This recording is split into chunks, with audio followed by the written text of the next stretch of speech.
Thank you very much. Today and good afternoon, I must possibly say again that I am Sylvia Lucas. I am the Deputy Chairperson of the National Council of Provinces, and we are welcoming the Executive Council of Limpopo as well as the district mayors of the different areas. I'm not the one that is doing the welcoming remarks, but we've got different stakeholders on this platform, and I just want to give due recognition to them. In opening our event, let me begin by acknowledging the Deputy Speaker of the National Assembly, the Speaker of Limpopo Province, Honorable Premier and Absentia, MECs of the Executive Council of Limpopo, Members of Parliament, leaders of Chapter 9 institutions, ladies and gentlemen. As we are meeting here today, we are fresh from laying to rest a distinguished human rights activist, a great South African who dedicated his life to fight injustice through our courts. George Bezos was a leader for whom the rule of law was not only about legalities. For him, it was about giving effect to true justice and equality. May his revolutionary soul rest in eternal peace. Honorable members, delegates, as we continue, in pursuit of the resolution taken at the Women's Parliament of 2019, Parliament has undertaken to convene Women's Charter review sessions across all districts and localities in the country in order to assess the progress that has been made in implementing the provisions of the 1994 Women's Charter for effective equality. We are happy to announce to you today that we have thus far managed to complete this process in 4 provinces. Today, as we are in Limpopo, we are here to appraise the provincial government, the Premier, together with his leadership collective, on the findings emanating from the Limpopo district level review sessions. During the deliberations of the review of the Charter, women in Limpopo have made a resounding call for substantive equality. They have called on the collective state leadership and the leadership of the province to advance the removal of all forms of discrimination against women. They have further called for the accelerated advancement of all positive interventions by the state in order to ensure that the systematic and economic base of gender differentials are eroded through the fair redistribution of public resources. They have demanded the right to work, to equal pay for equal work, and for the recognition of the disproportional burdens of care which are placed on women as a result of the gendered division of labor. Women in the rural parts of Limpopo province are calling for customs and culture to be subjected to the equality clause of the Constitution. They have called for the restructuring of traditional institutions in accordance with the principles of equality. They have additionally demanded that women's rights be effectively advanced in order to enable them to participate in traditional institutions of decision-making with equal representation on traditional courts. The report on the Commission of Gender Equality on the state of shelters in South Africa highlights deep-rooted systemic challenges, including inadequate funding, which needs to be addressed at the highest level of institution expected to offer services to survivors of violence. It has also been stated that violence against women cases are predominantly unreported in the rural areas, particularly due to fear of recrimination by communities. Most families have demonstrated a disinclination to report gender-based violence matters and opted to resolve them as a family. The Commission for Gender Equality also observed that this has a negative effect on victims such as children. Affected children tend to not recover from such violations. In all the reviews we have held, the Commission for Gender Equality is proposing that the position of the gender focal person should be at strategic decision-making levels in order to ensure influence of municipal, processes, and programs. This is also the case across provincial government departments where there is either no uniformity, while gender focal persons are still employed at junior levels. Honorable members, delegates, the Financial and Fiscal Commission has identified weak translation of gender equality commitments into fiscal commitments, and furthermore, that IDPs shows very little evidence of the manner in which the IDP planning process and budgeting office have budgeted for gender mainstreaming. There was a strong sense amongst participants that the idea of gender equality is thus increasingly reduced to a vague set of good intentions, which are rarely translated into meaningful policy and ideological programs. Having embarked on the review process in this province, I wish to convey the importance of transparency and openness about where we have done well and why.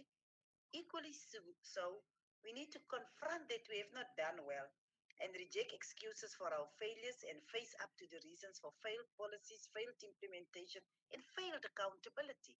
Bearing in mind that Parliament is not coming as a big brother, but as an equal partner that is acutely invested in seeing the advancement of gender equality and the overall improvement of women's quality of life. I say this with the understanding that gender transformation is a process and definitely not an event. Indeed, for us to develop sound strategies, we need to be clear about our successes, but, but significantly too. We also need to identify areas of focus that requires intervention and improvement. It is only through such an honest process of learning from each other that we can map out a way forward to become a beacon of hope for gender equality. I really hope these deliberations will allow us to anchor our work across the different spheres of government to develop a set of coherent, cohesive, and measurable policy priorities. I hope this meeting assists us to activate the process of sustained and structured engagement that is solidified in an institutionalized oversight program. By saying that, I'm just saying that Parliament does not come as a once off, and we don't want this to be seen as an event. We will definitely make sure in our oversight responsibilities, we continuously assess the implementation of the resolutions or the proposals that we are putting forward. We must be able to meet early next year to monitor and assess progress on the issues that will be raised, bearing in mind is what Amika Cabral once echoed, and I quote, that the people are not fighting for ideas, nor for the things in anyone's head. They are fighting to win material benefits, to live better and in peace, to see their lives go forward, and to guarantee a future for their children. With that, I want to declare this event open, and we will now call on Honorable Molapo for the opening of the opening remarks or the welcoming remarks. We have done the opening remarks for the welcoming remarks.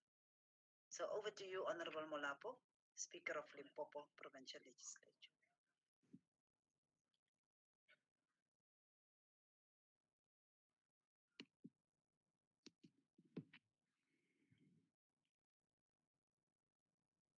Thank you, ma'am, for this opportunity. Deputy Speaker of the National Assembly, Honorable Zinoli, Deputy Chairperson of the NCOP, Honorable Lucas, Chairperson of the Multi-Party Women's Caucus, Honorable Bilangulu, all the MECs for Limpopo present here today, honorable members, delegates, Commissioner for Gender Equality, Mr. Bota, Mr. Rocks from Statistics South Africa, Ms. Madabula from Financial and Fiscal Commission, distinguished guests, ladies and gentlemen, good afternoon. I greet you all and warmly welcome to you. Honorable Chairperson, we should firstly congratulate Parliament for concluding the district level review of the Women's Charter. All the 5 districts in Limpopo province have participated in the review, and their proposal and recommendations should be taken into account in the finalization of the Women's Charter. Our role as the legislature is to ensure that the resolutions in the Charter are fully implemented in all spheres of government. By doing so, we'll be affirming the principles of women empowerment and gender equality, and further recognizes the prevention and reduction of gender-based violence as a catalyst for attaining an environment that is conducive for peace and security. Honorable Chair, as I've indicated in all my presentation, that the revised SADC protocol on gender and development identified gender-based violence as an area of concern and proposed several approaches to address this pandemic. It provides for the empowerment of women, elimination of discrimination, and attainment of gender equality through enactment of gender-responsive legislation, policies, and programs in line with the provision in Sustainable Development Goals, Agenda 2063, to name a few. Our duty as legislature is to ensure that those protocols find its expression in all spheres of government and that they are fully implemented. Honorable Chair, we need to know that women's struggle has gone through many phases and evolutionary processes. And during those phases, women have reasonably been optimistic that the adoption of these many laws and legislation will once and for all deal with the scourge of women abuse. Hence, the adoption of Women's Charter in 1954, as we have said, which played a significant role in setting the tone for today's democratic order. The Charter was reviewed in 1994 under the Women's National Coalition, which adopted the Women's Charter for Effective Equality.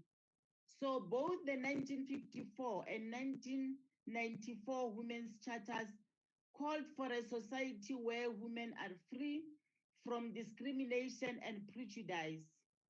They call for a society which respects women and enforces their rights and inherent women dignity. This is mainly the reason we are gathered here today, as we have alluded, Chairperson, in the manner that we are to act on the decision to undertake a nationwide Women's Charter review processes that was taken during the Women's Parliament held in August 2019 to cover all 9 provinces over a 12-month period, of which Limpopo province forms part. So in Limpopo province, we had 2 sessions, one with Vembe, Waterberg, and Capricorn districts, and the last one with Mopane and Sekhukhune.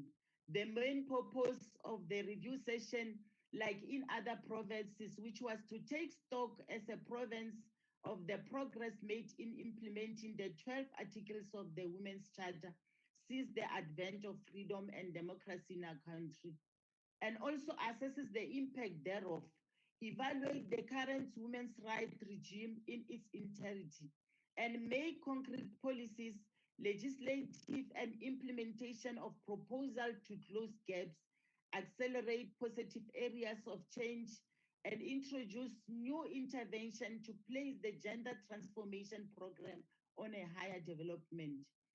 And also to further assess the impact of the national gender machinery, legislative oversight, and all mechanisms aimed at fighting violence against women and girls, a scourge that is worsening in South Africa, which has manifested itself in ways we could not imagine in the past few months since the implementation of COVID-19 regulations.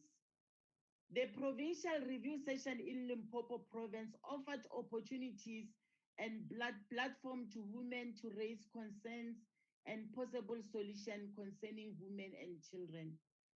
Honorable Chairperson, we should intensify our interventions and remove all structural, institutional, and cultural barriers to the realization of gender equality in South Africa. All spheres of government should be held accountable and continuously report progress taken in implementing gender equality policies and legislation. As legislators, it is our responsibility to monitor the progress taken by executive in implementing articles in the Women Charter. As I conclude, Chairperson, I would further like to indicate, as articulated during our provincial review session, that it is indeed necessary that within the context of 26 years of review of Women's Charter since 1994, we assesses, among others, women representation in decision-making position in both the private and public sector.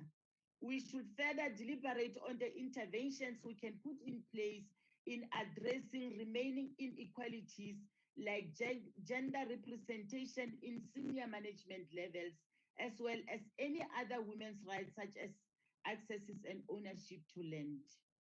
It is in our hands to take the lead in empowering women, eliminate discrimination against women through enactment of gender-responsive policies and legislation. We need to have clear strategic goals when rolling out women empowerment programs. It should not be done for compliance. Honorable Chair, on that note, I welcome you all and wish you fruitful deliberations. Thank you. Thank you very much. Thank you very much, Honorable Speaker of Limpopo. Releboa Marina, the Kansas Nan. We are proceeding with our program. Is somebody speaking? Hello? We are proceeding with our program. I'm going to call upon now the Commissioner, Mr. Botha, who will be giving us who will talking about the Commission for Gender Equality. Mr. Botha, the Commissioner, the time is yours.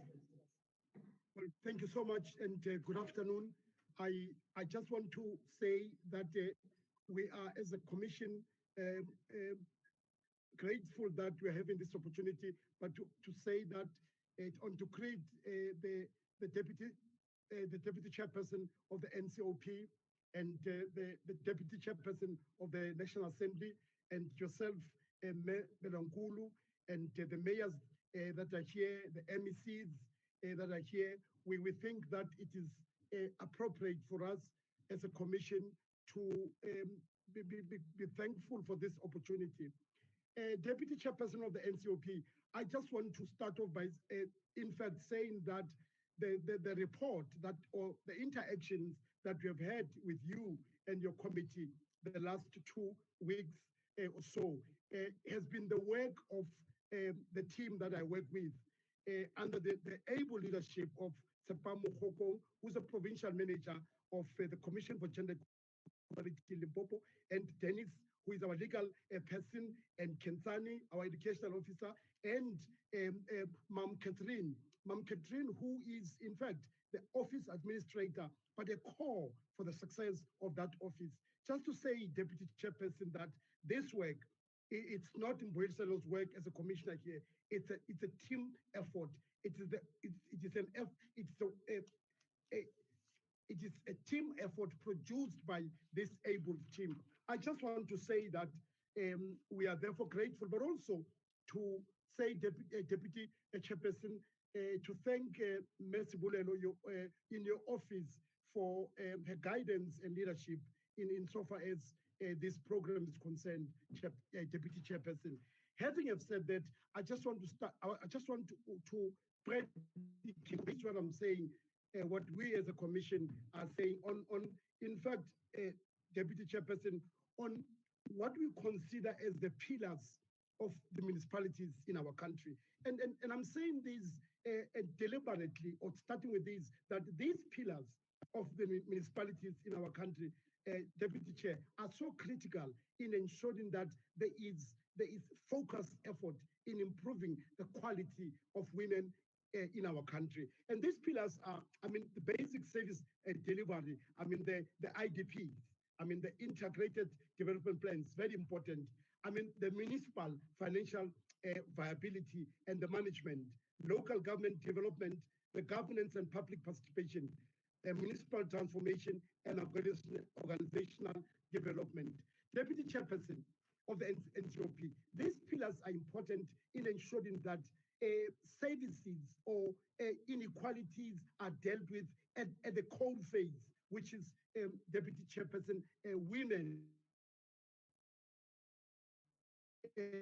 on the ground. Having said that, we also think that it's very important in this meeting to highlight the importance of the councillors who are men and women who are on the ground to in fact undergo what we think is critical. A gender training, and for the following reasons, Deputy Chairperson. We should not take it for granted that we all understand.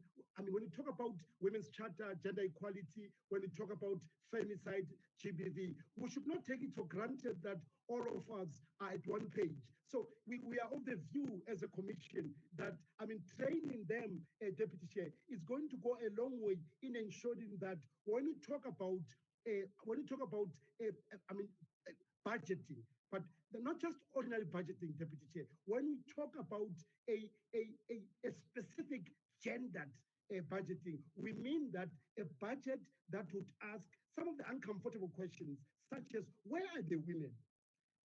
What's the role of the women? In the organogram, where are the women? What is their role? But other than that, Deputy Chair, is money allocated to specific programs that are targeting women? Because we know, the statistics South Africa has always told us that women carry, and you have also yourself, Deputy Chair, have emphasized in your opening address, women continue to carry the disproportionate burden of care, of inequality in our country, and it's even more pronounced in our province in Limpopo, because the majority of households in Limpopo are led by women. But unfortunately, having said that, the women that are leading or are breadwinners, the majority of them are unemployed, and this could be borne out by what the Stats SA report has spoken to us about.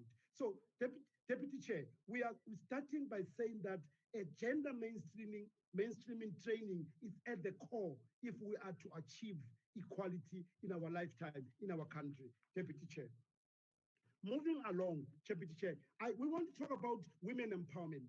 The president of our country, President Matamela Cyril Ramaphosa, during the Women's Month, in his address, he spoke about women's empowerment.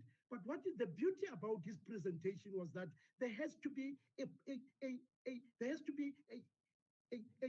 concerted effort in ensuring that when you talk about procurement, that he said that 40% of state procurement must actually be given to women. Now, that's what one would call a leadership. That one would call that this is, to use Tsepang's words, this is intentional. This is, you are not just saying, out of the air. You're saying that 40% of all government procurements must be given to women. Deputy Chair, we are in this meeting asking that the different MECs to actually be aware that it's not enough to only give women, when you say you're empowering women and business women or businesses that are led by women, that you only give them, Deputy Chair, you give them businesses such as catering. You give them businesses such as cleaning. That may be welcome, but we must move away from, in fact, creating a nanny from home and bring it into government. Because what are we saying? We are saying that if you only give women's business only cleaning, and if you say you give them only catering, you are saying that you are not only cleaners at home, you are not only cookers at home, you will also be cookers in the workplace. You'll also even in business.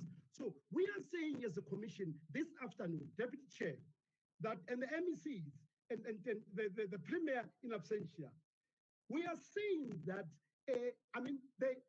it's about time when we talk about empowerment that women's businesses are upgraded. We're talking about, we're moving away from these catering, moving away from what these cleaning and tenders. We're saying that as a commission, the province has to be deliberate, has to be focused in ensuring that we will give women business as construction, infrastructure. So that women are capacitated, are strengthened, because we know, Deputy Chair, that when women are capacitated, when women are empowered, there are possibilities, and they're bigger, that this is going to trickle down to their communities, to their families. So when we talk about empowerment, we think that we must shift away from these conventional ways of doing business. It can't be business as usual, especially during the COVID or even post-COVID. Local government, our view is that provincial government, our view is that we must prepare ourselves to, in fact, move beyond the convention, move beyond what is normally called business usual. And we're saying that there's a need for gender transformation. Deputy Chair, in local government, when the IDPs are conceptualized, when IDPs when there are these plannings, it's important that there are specific groups that need to be targeted. And what are these groups? Deputy Chair, we are of the view that there must be a specific focus on women. We know when we talk about gender, in fact, I gravitate to talk about, instead of GBV or instead of gender, I gravitate to talk about women's empowerment, because we know that the majority of people who are at the recipient remain women. But we think that people who are living with disabilities, the youth, the LGBTIQ, it's important that in the IDPs, when we talk about gender transformation, that Deputy Chair and your team, it's important to emphasize that the LGBTIQ plus in our country, they continue to suffer violence, they continue to suffer dehumanization, disrespect at various levels, be it police stations, be it municipal levels. Now, it's important that when IDPs are conceptualized, are put together, that there is a determined effort to make sure that when we talk about gender transformation, we're talking about what one would call your minority groups, the groups that you know are mostly vulnerable. And we talk about the groups I've just mentioned. So, Deputy Chair, moving along, we think that it's important that when we talk about gender mainstreaming in the public service, there has to be transformation. Chairperson, and you spoke about gender focal points. I don't want to emphasize on your point or belabor the point, but the point you're making is so critical that when municipalities or provincial government appoints gender focal points, they're not just appointed to tick the box or to fill in posts, but they're appointed at levels that they will be able to be effective in service delivery. Remember the pillars I spoke about of the municipalities. So, Chairperson, we think that gender focal points you spoke about, gender transformation, they're important. But again, Deputy Chair, gender budgeting, a critical point. In this meeting, we have an MEC who I think is in charge of local economic development. It's important that when we talk about gender budgeting, it's in fact, we're talking about budgeting that specifically looks at the women's place in the organogram.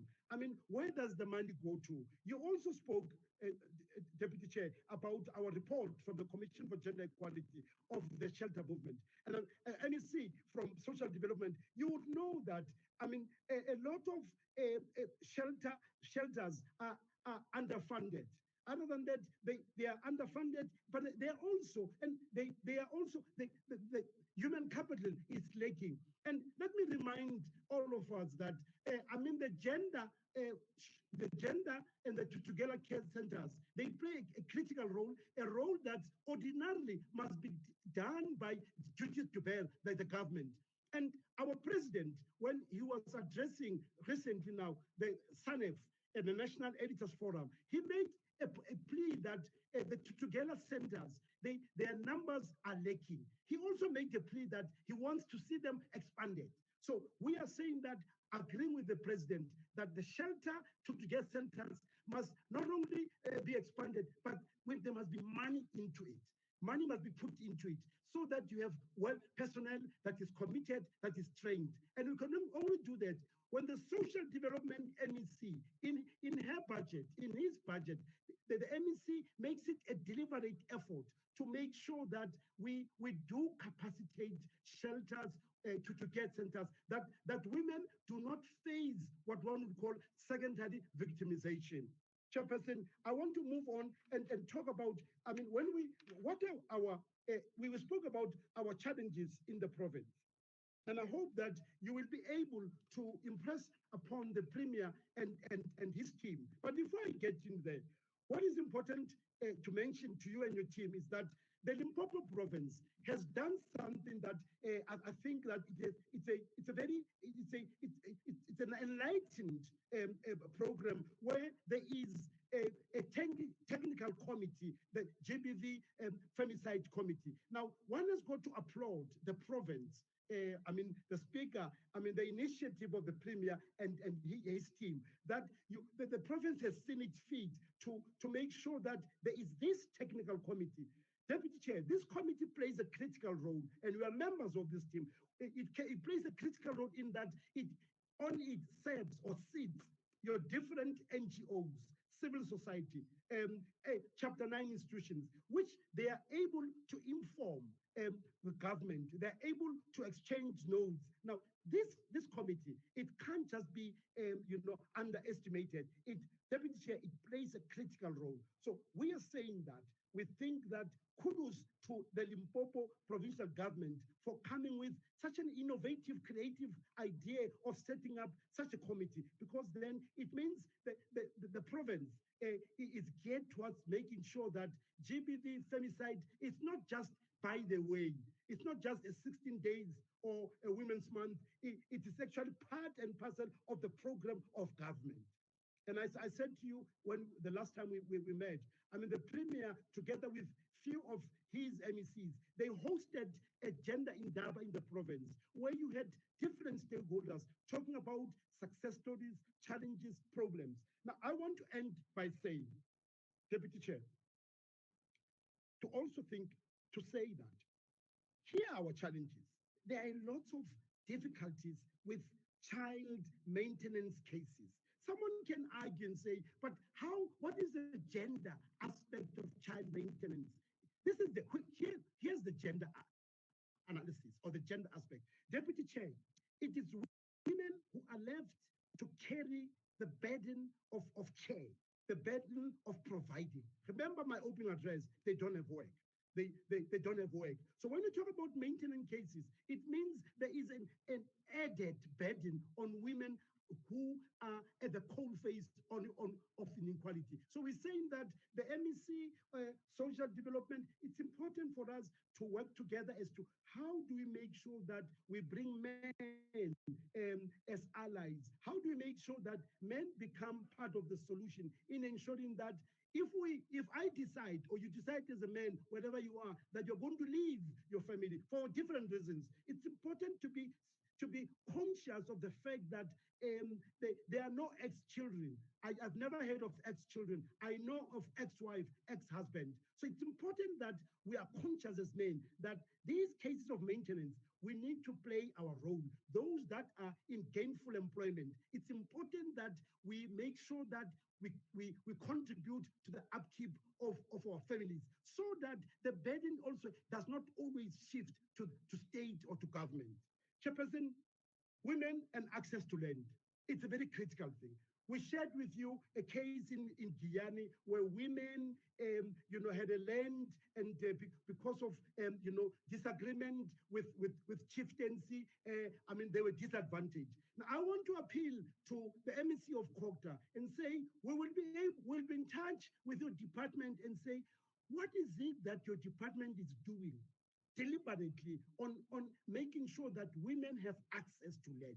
We can't overemphasize the importance, because remember, it is women, and these are some of the challenges. It's women who are left with the burden of care. So if they have land, they will be able to do a lot of other things. And we know from our history of inequality, from a history of apartheid, if you give a woman, if you give or you provide something to a woman, you are sure that that woman, possibilities are that, and they are greater and large, will be able to feed the nation. I mean, some of us grow up without knowing our fathers. We're raised by mothers who made sure that we did not go to bed hungry.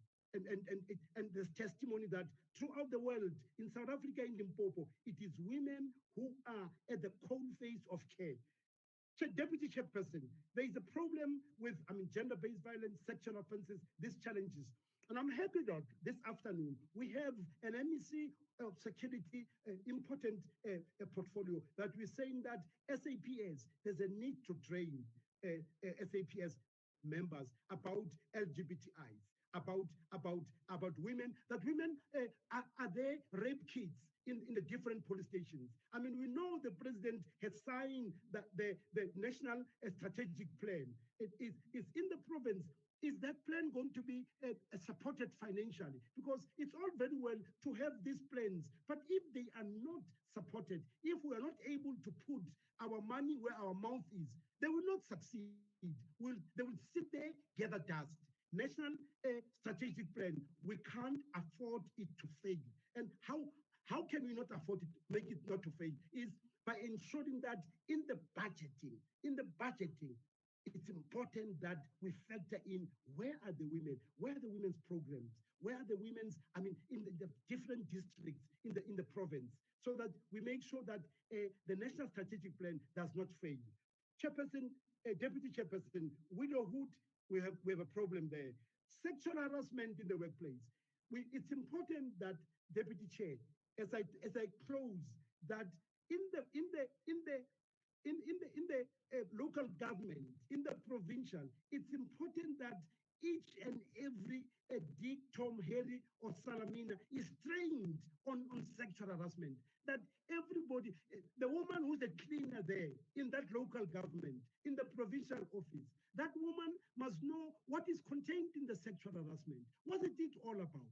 They must be translated in the languages that they are accessible to them. So that, Mebelungulu, we know as a country that sexual harassment, it impacts adversely on women, because it is us men who still are powerful, who still in positions of power. So it's important to say, as I end, that sexual harassment, the training at different local government, at provincial, it's important that they are mainstreamed. They become, if one could say, they become an article of faith for the local government and for the provincial government, Deputy Chairperson. Finally, Mebelungulu, finally, one has got to emphasize the importance of chieftaincy, the importance of resolving this. And I think the MEC for Kokta, we would know that a lot of women, when they are widowed, there are issues of tax. We know that women are not treated well, especially when they're supposed to take over the chieftaincy. Women are not given land. So all of these things, we think that MEC of Kokta, they're important to actually make sure that they become a priority as we move forward in the 6th Parliament. And I want to end off by saying that the Premier of the province has always said, I remember in 2014 when I first met him with our team, he said that one of the things that causes him sleepless nights are chieftaincy issues in the province.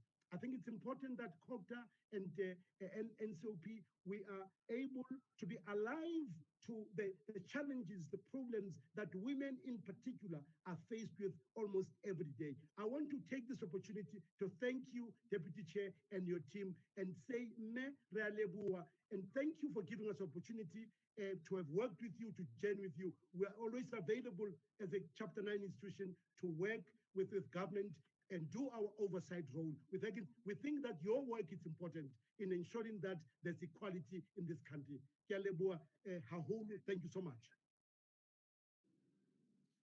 Thank you very much, Mr. Botha. Those who have ears, I think they've listened. If all that you commissioned are going to be implemented in Limpopo, it means we're going to see changes.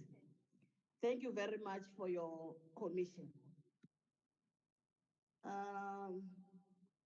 I heard you mentioning issue of land, that women in Guyana are struggling concerning the issues of land. And I've seen the MEC of Kokta is there, believing that you have taken that into consideration. Tatana Makam, swi vula ku mi ta mi ya swi langutisisa leswi va nga vulavula hi swona commissioner.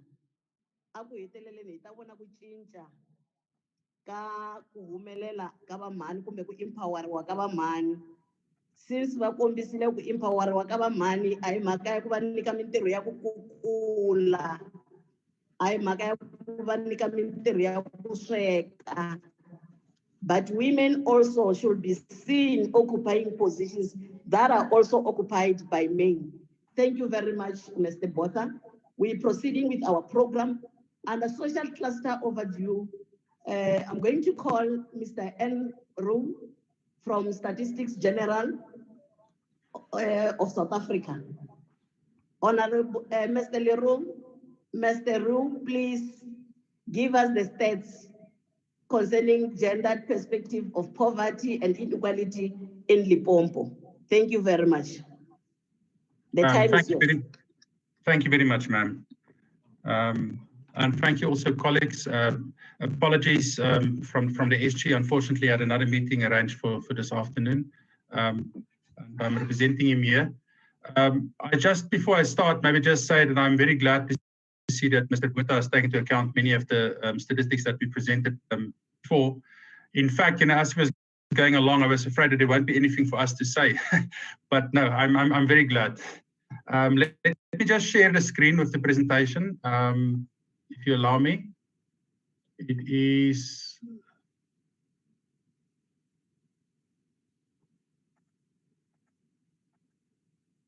I think it is this one.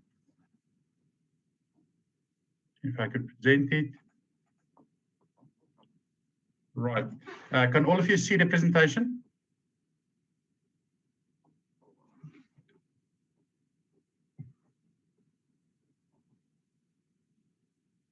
Can I continue, ma'am? Can you all see the presentation? You can continue. Yes, I can see the presentation. Hoping Thank that you very everybody much, can see it.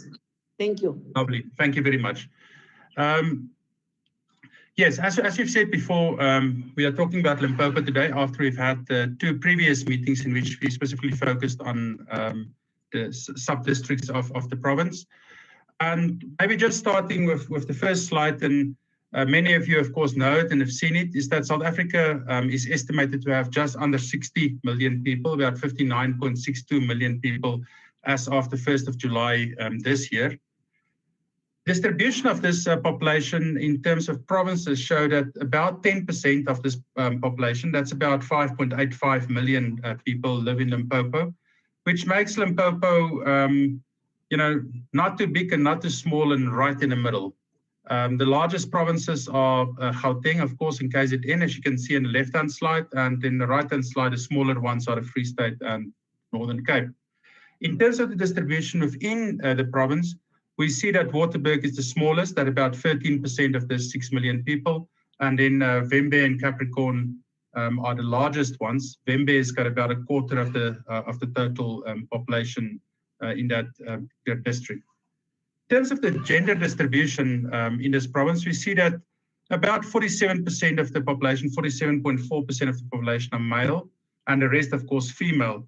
Now, this is not unlike what you'd probably expect of a normal sex distribution, although you'll probably see that because the population of Limpopo is characterized by high out-migration, many of the migrants are actually male, and that's why your male proportion is slightly lower than you would normally expect, and it's also slightly lower than what you'll expect for South Africa. And that will also bear out when we look at the distribution of households where children live in. I think the next important thing is to have a look at how the age structure look like. Now, the age structure in Limpopo is quite interesting because it's very young.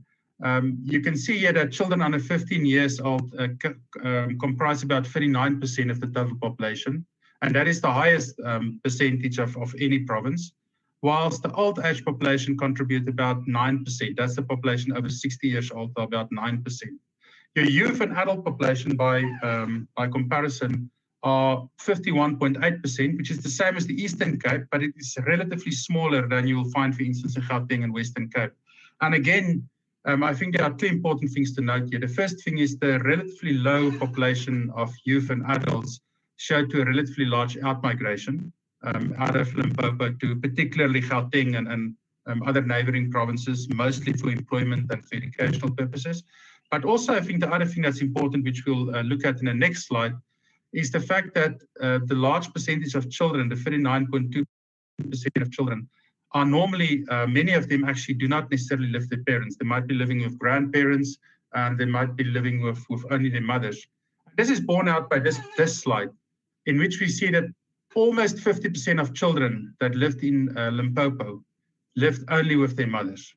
If you have a look at the bar, that's the third bottom one, one sees that in addition to these 50%, 47.8% of children that live with their mothers only, about 22.8%, that's more than 1/5, almost a quarter, did not live with either their mothers or fathers. In other words, they often lived with grandmothers, grandparents, and perhaps even siblings, but mostly grandparents.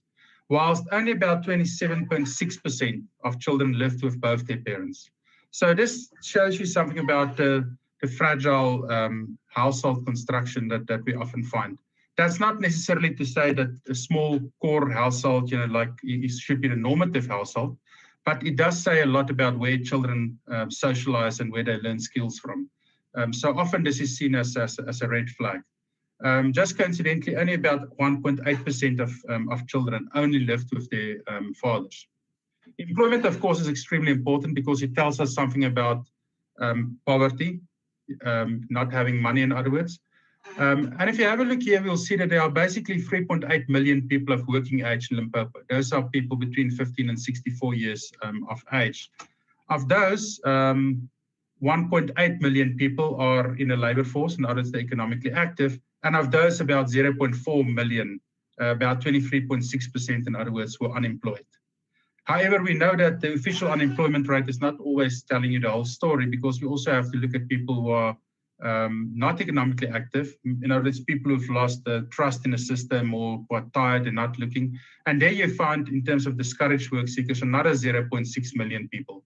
So almost 1 million people in the broader scheme of things are unemployed, either officially, they're still looking for work, and or they have lost and they're discouraged. And of course, that tells you a lot about income. Now, if you have a look at Limpopo, you see that the official unemployment rate is quite low. In fact, it's only the second lowest after Western Cape. It's 23.6%. However, the real story here, I think, is when you actually have a look at the expanded population or unemployment rate. And this one actually looks at people who've also discouraged. And you see there that it's 44.4%, one of the highest ones in the country. So the lowest official unemployment rate, or the second lowest, and one of the highest expanded unemployment rates. Still looking at unemployment, I think very, very importantly, and particularly looking at female-headed households, more than 52.5% of female-headed households did not have a single person in that household that were employed. Now, there's not a single one of those persons actually earned money through a job or through a business or any other means of earning money. And that is compared to about 26.5% of male-headed households. If you have a look at, for instance, the average for South Africa, you'll see it's only 39.2% for South Africa as a whole in terms of female-headed households, and 19.5% for male-headed households. And that tells you something about poverty, a lack of income, and perhaps also, again, going back to the slide I showed you about household composition, care for other children and care for other members through particularly things like social grants, which we'll look at in a moment. Another important thing in terms of the number of youth is that we talk about the youth that are not in employment, not in education, or not in training. The acronym that we use is NEET. And we see here that 49.5% of females are so-called NEETs. In other words, they have fallen out of school, they're not doing any training, but they're also not employed. And that is significantly higher than the males, which is 36.4%. And of course, one should also see this in terms of the high immigration or out-migration that I've mentioned earlier. The next slide talks about the overall percentage of needs, and this is about 42.9% for Limpopo as a whole, and that's slightly higher than the South African average of 41.7%. And of course, the South African average is brought down by the two BMOFs, Gauteng and Western Cape, which were much lower.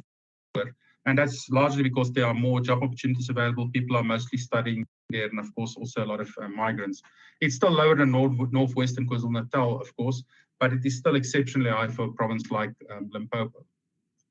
In terms of the gender pay gap, we see that females earned about 66.2% of the men's median monthly earnings in 2018. So in other words, they earned basically a third less than men were earning.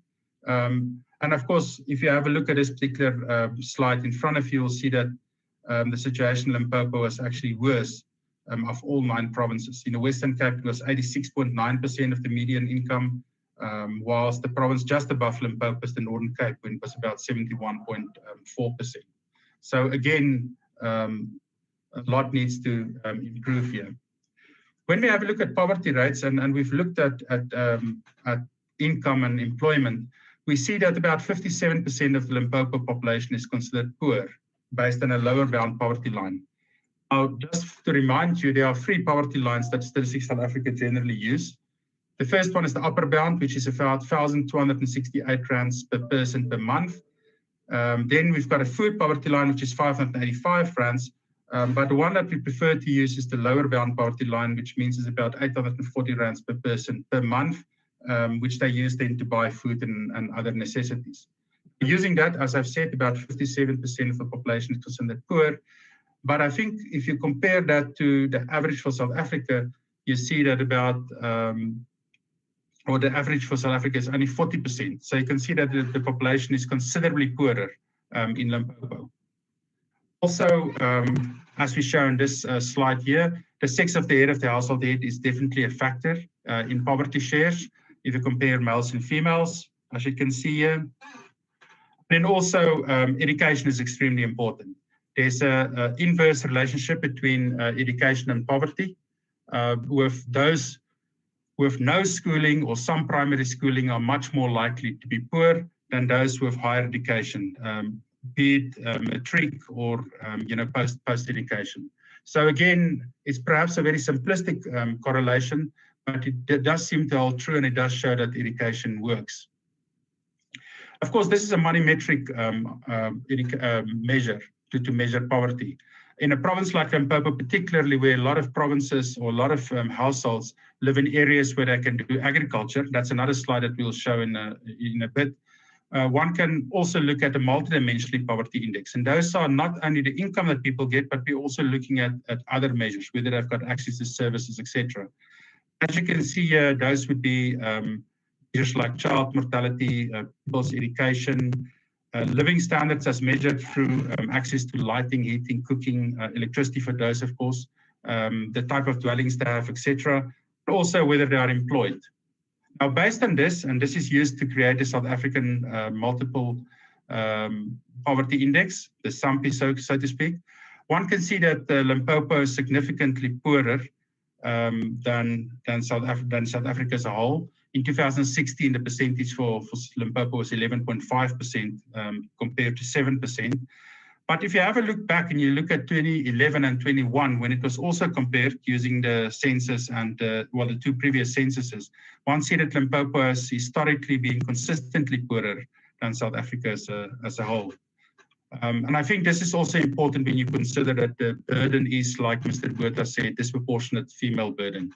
This is just the drivers As you can see, unemployment is extremely important, and then years of schooling and so forth makes part of it. I think this is a very important slide that we're showing here, and this shows if people are not working, as we've seen, where do people get money to live and to buy the necessities? And what we see here is that Limpopo, and that's the very, very top bar, only 43% of households had salaries as a main source of income. However, and this is the two very important ones, grants made out 50% of the total number of households as the most important source of income for households, 50% of households, in fact. And then also remittances. Remember, I said many people migrate out of Limpopo to work elsewhere. So basically, Limpopo province depend on outside assistance for at least 46%, if not more, or 46% of households depend on remittances and grants. In other words, assistance from outside as the main source of income. What is good is that there are also other sources, that's 9%, and those would be things like selling produce, gardening, farming, etc. Running small businesses and so forth. Service delivery, of course, is important in the context of the SAMPI index that I've showed you before. And you can see here, unfortunately, in this the bottom right corner, that Limpopo is far below the average for South Africa. Now, there are a lot of reasons for this, but the main reason is that Limpopo is also a largely rural province, and it's probably more difficult to get a lot of these services laid on, particularly things like sanitation, water to rural facilities. If one has a look here at mains electricity, one can see that Limpopo is in the top right, left-hand corner, and here the inverse is true. Limpopo started below the South African average, and it's actually improved to 92.7%, which is significantly above the South African average. This just re-emphasizes that females are, of course, a very vulnerable group. Like I've mentioned before, agriculture is extremely important in the context of rural communities, but particularly Eastern Cape and Limpopo has taken to agriculture. Whilst if you have a look at South Africa, 13.8% of households conducted some kind of agriculture. This percentage is significantly higher in Limpopo at 24%, and then particularly in the Eastern Cape at 27.9%.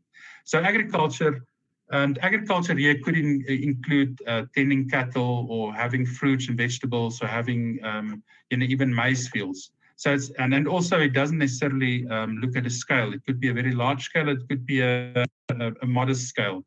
But as you can see, Limpopo has quite active in agriculture, which is a great thing, as we will see for hunger, because you can see here that Limpopo is the province which were least likely to suffer, in which households were least likely to suffer hunger, and in particularly female-headed households were even less likely than male-headed households to suffer hunger.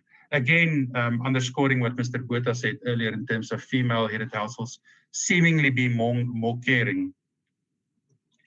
And then this is just in terms of the districts. If you want to break this previous slide down and looking at hunger, one can see that it is highest, or the likelihood of hunger is highest in Kupuna and Mopani, and then lowest in places like Capricorn.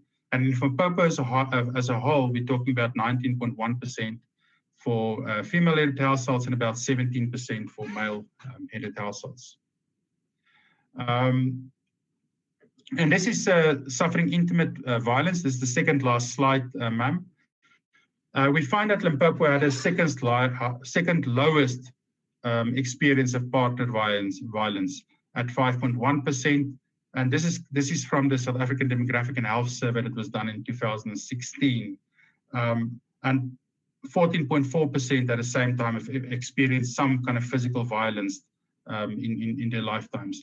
And this is lower than Gauteng, Northern Cape, and significantly lower than the Eastern Cape. And with that, I reached the end of the slideshow. Thank you, ma'am, and thank you, colleagues.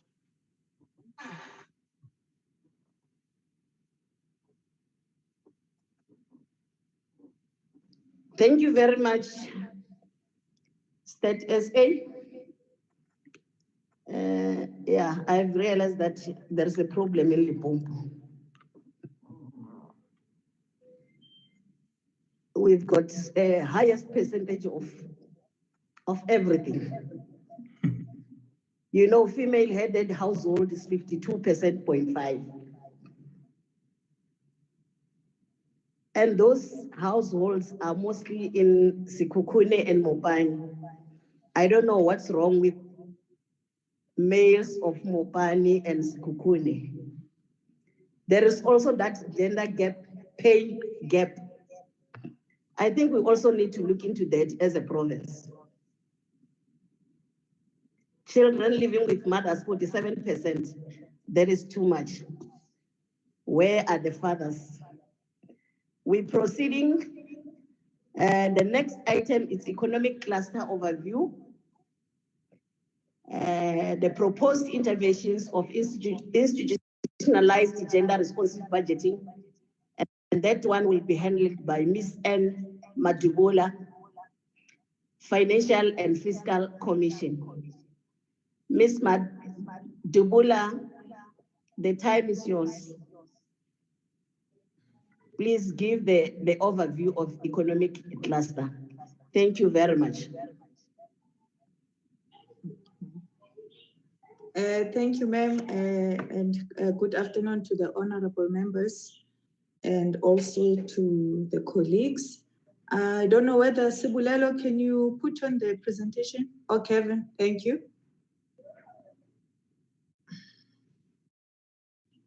Can you go on to the next slide?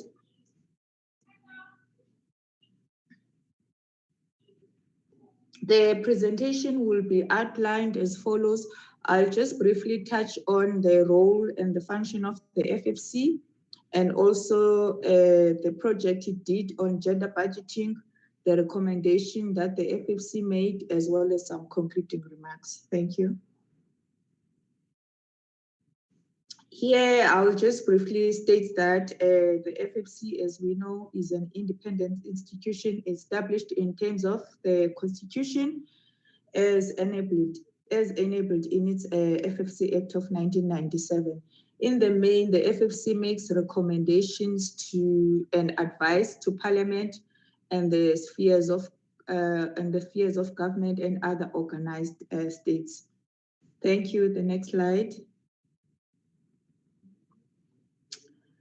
Here, as I've mentioned here, the Commission focuses mainly on the equitable. When we make recommendations, it's mainly on the equitable division of national revenue among the three spheres.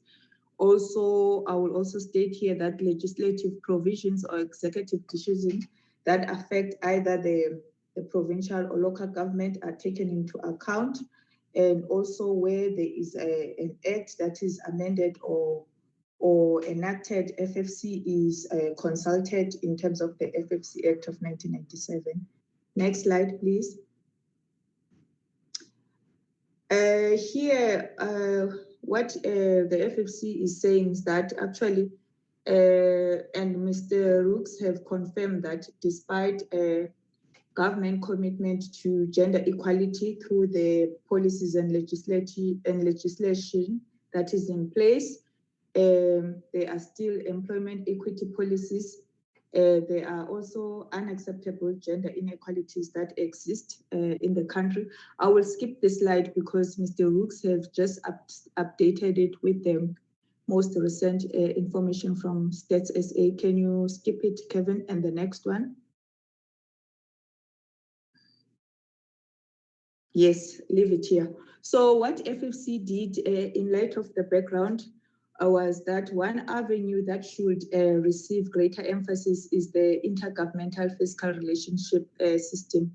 The FFC is of the view that the AGFR system will be sensitive to the needs of women and contribute to moving them out of poverty, as Commissioner Botha have also said.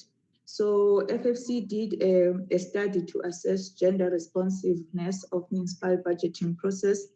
The study was of two approaches where the IDPs of the municipalities, which were 30 random selected municipalities, was reviewed. And I'd like to say in these municipalities, also the Limpopo province, the Kupuna District was part of that. The Thulamela municipality was part of that, as well as the Blowback municipality was part of those randomly selected municipalities. Also, some of the case studies were also taken from Gauteng, Western Cape, Eastern Cape, and Free State. The particular focus of these IDPs, actually, they also looked at the 4 sectors or programs, which is the local economic development, the water and sanitation, ECD, and infrastructure. We know that these programs, they do alleviate or ease the plight that women are faced with in terms of women employment and empowerment. The next slide. The findings from the IDPs, they really highlight some of the speakers that have spoken before me, that at the municipal level, there is lack of gender mainstreaming and women empowerment as an approach. There is lack of gender disaggregation of data in terms of female and male. You find that the data, actually municipalities use it in terms of population, that we have these women, 50% of women or 40%, but it doesn't translate that data in terms of how can we put this data in our program so that we are gender sensitive. Also, in terms of equity and equality, you find that more of the municipality is more about the numbers instead of equal opportunities, especially for women. We also find that there is weak translation of gender equality commitments into fiscal commitments, where the IDPs show little evidence in the manner in which the IDP planning process and budget offices have budgeted for this gender mainstreaming. Next slide. In terms of the case study, the findings also indicated that there is poor translation of the national agenda on women empowerment and gender equity into local government programs. As I've indicated, that the data is not enough. If it is there in terms of disaggregation, it's only for population purpose. And as Commissioner Botha have said, that at most municipalities, they focus on gender events when there are women events like Women's Day or 16 activity against women. After that, the municipalities sort of forget about what is it that they need to do in terms of gender sensitivity and budgeting. There is lack of gender budgeting, training, and capacity building for decision makers. You find out even those people that are in the offices that they are supposed to be championing on this, they lack understanding in terms of what is it that they should be looking at or should be doing in terms of budgets. There were also poor institutionalization of gender responsive budgets, and the absence of analysis of the gender impact of existing revenues and expenditure at the municipal level. Next slide.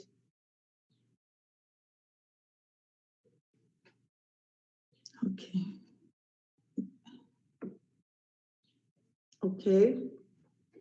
Also, what was found, some of the findings were that there is absence of municipal gender mainstreaming strategy at most of the municipalities. As I've indicated, the personnel, that means people who are in management level, who are supposed to be tracking in terms of what is happening on gender budgeting, you find that they have limited knowledge. Gender equality indicators and the collection of gender disaggregated information is also limited in terms of, as I've indicated earlier, that equality indicators, they sort of need to have programs on, among others, ECD and LED programs. You find that this information is limited at the municipal level. The next slide. To this effect, what FFC did, it made recommendations to government in terms of what is it that should be done. Then at the national and provincial government, the FFC recommended that they should be piloting, the national and provincial government should run gender budgeting pilots at few municipalities first and evaluate results before wider application. These pilots could be linked to gender disaggregated data. That is for females and males, and they should be linked to the key conditional grants as part of the grant framework. As we know that we have conditional grants that we can look at, like the ECD grants, the National School Nutrition Program, the water and sanitation grants. So we believe that if these pilots can be made so that at that level, the data can be disaggregated at the female and male, so that women can be given an opportunity through these grant frameworks, so that they are given opportunity to be part of these programs, and also to champion and facilitate these grants at that level. Also, the national and provincial government should ensure that municipal IDPs plans institutionalize gender planning by sector. We know that one of the programs that municipalities are mainly the focal point are the water and sanitation, as well as the local economic development. So we are of the view that at the municipal level, especially at the planning phase, these programs need to involve women. There should be aggregation of data between women and men, whereby women are given opportunities. As I've indicated earlier in my first opening, that these indicators, it has shown that they do assist women in alleviating their plight, as well. They do empower them once they become involved in these programs from the beginning of the program up to the end.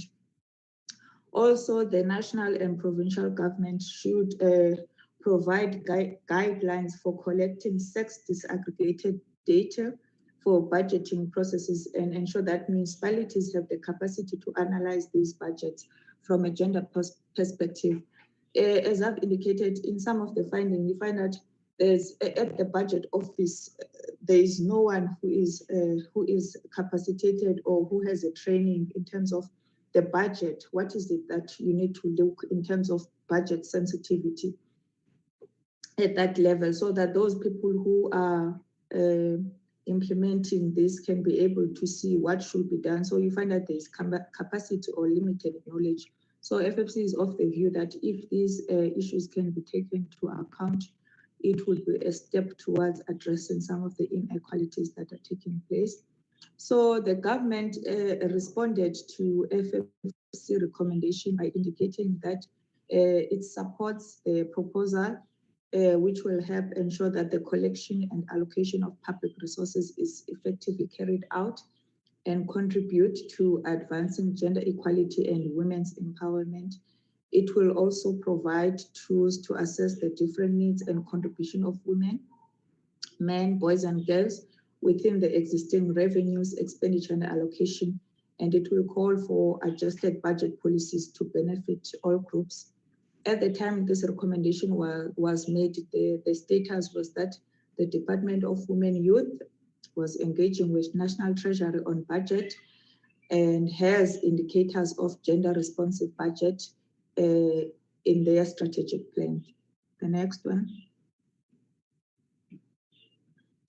At the local government level, the FFC also is of the view that the local government should institutionalize gender responsive budgeting processes linked to the IDPs. We are of the view that as a first step before approving budget, from the planning phase of the budget, those who are responsible to doing budget processes, they should be looking at the budget, whether the budget is responsive before the budget is tabled or passed, because that is the introduction phase before anything can happen.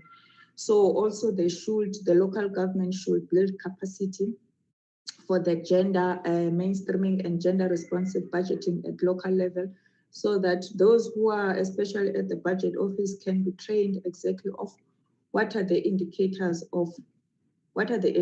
that they need to look at, so that at the municipal level, the budgets are sensitive. And also the local government should ensure gender responsive appropriation and budget allocation, as I've mentioned earlier, and ensure gender sensitive public participation and consultation at the local level. Here, we are not only talking about meetings, we are talking about women having a voice, being involved in decision making from the beginning, not towards the end, not being called that come there's a meeting, but from the process stage, early process stage, women are involved in this public participation and they make decisions and their decisions are heard. So at the time this recommendation was tabled, the government response was gender responsive budget analysis along with legislation and other practical policy measures can indeed address the gender bias and discrimination. Government was of the view that it is a step towards increased accountability and public transparency, and it can shift economic policies leading to gains across society. However, the proposal's implementation may be hindered by capacity constraints in municipalities. At the time when this recommendation was made, there was no progress in terms of how far the government has implemented this recommendation. Next slide. Here, I will just actually summarize this, the municipal fiscal powers and functions. It's also, when we looked at this act, we are of the view as FFC that this act needs to be amended so that it has provisions of gender lens, because currently it doesn't have. So if at the top from legislation that this act is amended, we are of the view that it can go a long way in terms of addressing the gender inequalities that are currently existing in our country. The next one. Also, this act, the Municipal Finance Management Act, we are also of the view as FFC that this act also needs to be amended, where FFC will be consulted in the amendment so that it also has a gender lens approach, so that women empowerment issues are taken to the fore from this legislation, policies up to the implementation. And the FFC is of the view that there is no doubt that the fire that was lit in the adoption of the Women's Charter will continue burning if these recommendations and also these acts are amended. I would also like, Chair, to take this opportunity to indicate that FFC, we had a meeting on Monday where I was given a task of looking at gender issues through budgeting, as Commissioner Botha have highlighted earlier, that one of the ways that we need to address gender inequality is through gender budgeting.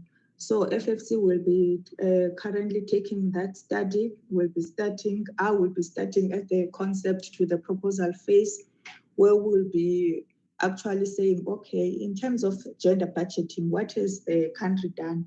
We'll actually start at the National Treasury, because National Treasury is the one where the departments put in their bids for budget. So we are of the view that if we start at the top, that National Treasury should be the one at first looking at these budgets that are submitted by the departments on the budget process, so that these departments include gender sensitive budget in their budgets before the budget are approved.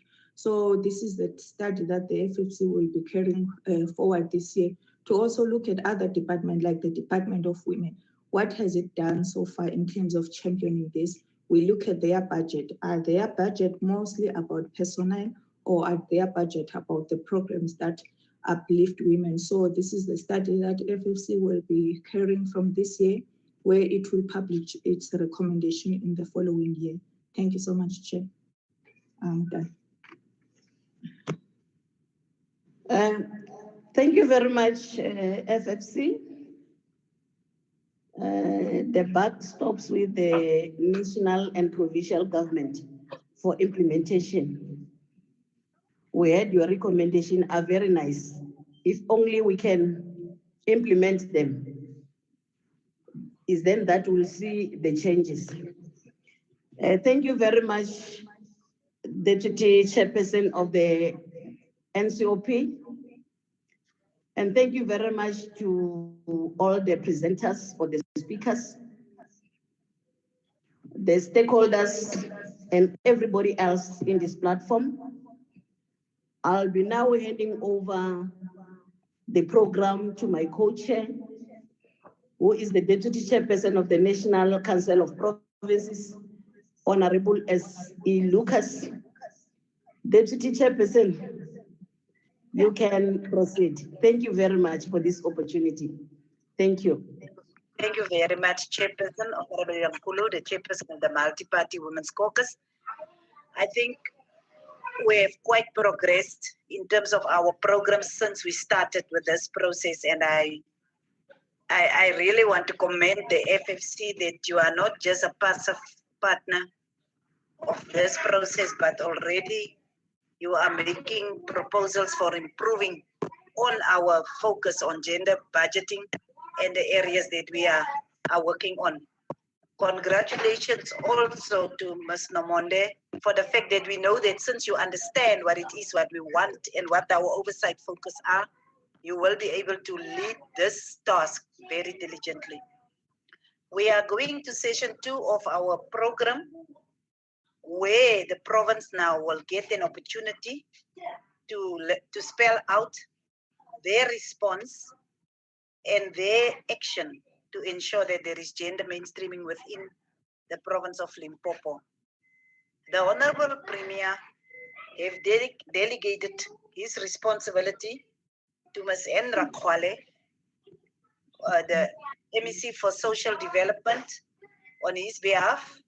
She is accompanied by the MEC for Economic Development, MEC Tabo Mokone. She is also accompanied by the MEC for Koksta, MEC Makamu. Also the MEC for Finance, MEC Sekwate, as well as the MEC for Transport and Community Safety, MEC Loruli Ramakanya. So we are going to give over to Ms.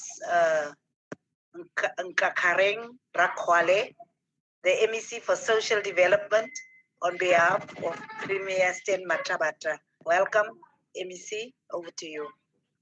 Thank you so much, Deputy Chairperson of the NCOP, and greetings to your good self, Honorable Lucas, Deputy Speaker of the National Assembly, Honorable Tinori, Chairperson of Multi-Party Women's Caucus, Honorable Bilangulu, the Speaker of Limpopo Legislature, Honorable Mulapo, my colleagues from the province, MECs, esteemed ladies and gentlemen, Tobela.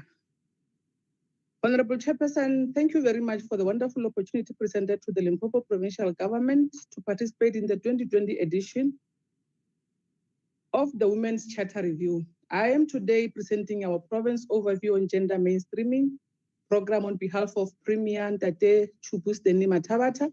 The presentation will give an overview on the strides that are being made by the provincial government in curbing gender-based violence and femicide, and also highlight the support government is giving to the victims of this scourge. Today's session is an indication that the NC-led government is determined to confront the vicious attacks against women and children of our province. And Deputy Chairperson, let me indicate that this presentation is going to include all the presentations that were supposed to be done by all the MECs will be done by my good self. Then after that, we'll then take questions that will be presented to us as different portfolios. The Women's Charter was adopted in 1994, and it played a significant role in setting the tone of today's democratic order. The Charter was reviewed in 1994 under the Women's National Coalition, which adopted the Women's Charter for effective equality. Women's Charter review process was taken during the Women's Parliament held in August 2019 to cover all 9 provinces over the next 12 months. The district review sessions took stock on progress made in implementing the articles of the Women's Charter since the advent of freedom and democracy. The Women's Charter review process was conducted in all 5 districts in the province, Capricorn District, Vembe, Waterberg, Sekhukhune, and Mopani on the 3rd and the 10th of September 2020, respectively. Commission on Gender Equality Statistics South Africa and the Financial and Fiscal Commission shared with the province their experiences. The general assumption is that the local government sphere is the best place to address the needs of local communities. The reality, however, is that unless a gender-responsive approach is applied in service provision, developmental plans will not necessarily have a positive, transformative, and redistributive impact on women. Ensuring maximum retention of provincial fiscal spend in the province, to create an environment for local economic development aligned to Limpopo Development Plan. The next slide is situational analysis. In terms of Limpopo Community Survey 2016 result, Limpopo's population grew by 400,000 from 5.4 million people in 2011 to 5.8 million in 2016, making it the 5th largest province in the country in terms of population size. Now, of the total population, Chairperson, of 2.7 million, 42.2% are males, 58.8% are females, 38.8% are youth. A total of 6.8% of the entire population are persons living with disabilities. The next slide. Gender mainstreaming program of action. The gender mainstreaming can be defined as the public policy concept of assessing the different implications for people of different genders on any planned policy action, including legislation and programs. The purpose of this presentation is to outline a framework for the establishment of an efficient, effective, and coordinated machinery to formulate, implement, monitor, and evaluate government's policy on women's empowerment and gender equality. Limpopo's province is faced with many challenges to achieve a society free of racism and sexism. The province had undergone a paradigm shift with regard to how resources are allocated and how people related to each other. In order to achieve an efficient and effective coordination, facilitation, monitoring, and evaluation of the implementation of gender programs in public administration, the Office of the Premier has established an Office on Status of Women to coordinate structures within and outside government with an aim to achieve equality for women in all spheres of life, political, civil, social, economic, and cultural. To achieve this objective, the province has a vibrant provincial gender machinery comprising of the following strategic partners. 1, gender focal persons, which in all line function departments have appointed GFS to develop gender responsive policies, create education and awareness programs, and mainstream projects within their departmental mandates. The province has also established gender forums in departments. As a cherry on top, all municipalities have focal persons and appropriate structures. Commission on Gender Equality to monitor, evaluate, and make recommendations on all policies and practices of organizations, bodies, and institutions in South Africa to ensure that they promote gender equality in their workspace. On provincial gender machinery, comprising of the following strategic partners. 1, women organization in civil society, wherein government effectiveness is premised on the inputs made by members of civil society, stakeholders participating in provincial gender machinery are the Progressive Women's Movement, Moral Regeneration Women's Chapter, disabled people organizations, and LGBTQ community, amongst others. The Human Rights Commission, which is to promote, protect, and equalization of women's rights in society. The Public Protector, which has power to investigate complaints related to promoting women's rights and obligations. Standing Committee on the Quality of Life and Status of Women, Children, Youth, and Persons with Disability. An oversight body in the provincial legislature, which ensures that government programs and projects benefit the targeted groups and ensure that the quality of their life promotes dignity and self-worth. There is also Women Caucus in mainstream, the empowerment of women in all policies, programs, and projects of government. To further emphasize on the process of gender mainstreaming, the Office of the Premier under Office on Status of Women have developed a draft women empowerment strategy to heighten the promotion, protection, and equalization of opportunities for sector in the province. Coupled with the women's empowerment strategy is the implementation plan of the strategy to enable proponents and focal persons to better focus on the empowerment trajectory for women. The next slide provides a glimpse of the pillars in the strategy. The province is finalizing the sanitary dignity policy to promote the right and dignity of the girl child. The Department of Education has put aside 31 million to procure sanitary pads to girl children and in all quintile 1 to 3 schools, including special schools, to cap absenteeism at institution of learning. This will benefit over 540,000 girl children at schools. Provincial Treasury have developed the Limpopo program and strategy to heighten access to economic empowerment for women. Presently, the strategy has a target of 25% of all procurement given to women's companies and cooperatives. Since its inception, women had received between 22% to 25% of all procurement spending. I think I've heard the Water talking about how the province is making sure that the economy is also benefiting the women of Limpopo. Planning, monitoring, and evaluation in OTP is finalizing the Limpopo Development Plan 2020-2030. Inputs from the 5 targeted groups, including women programs, have been mainstreamed into the plan, which then influences the district development models of the province.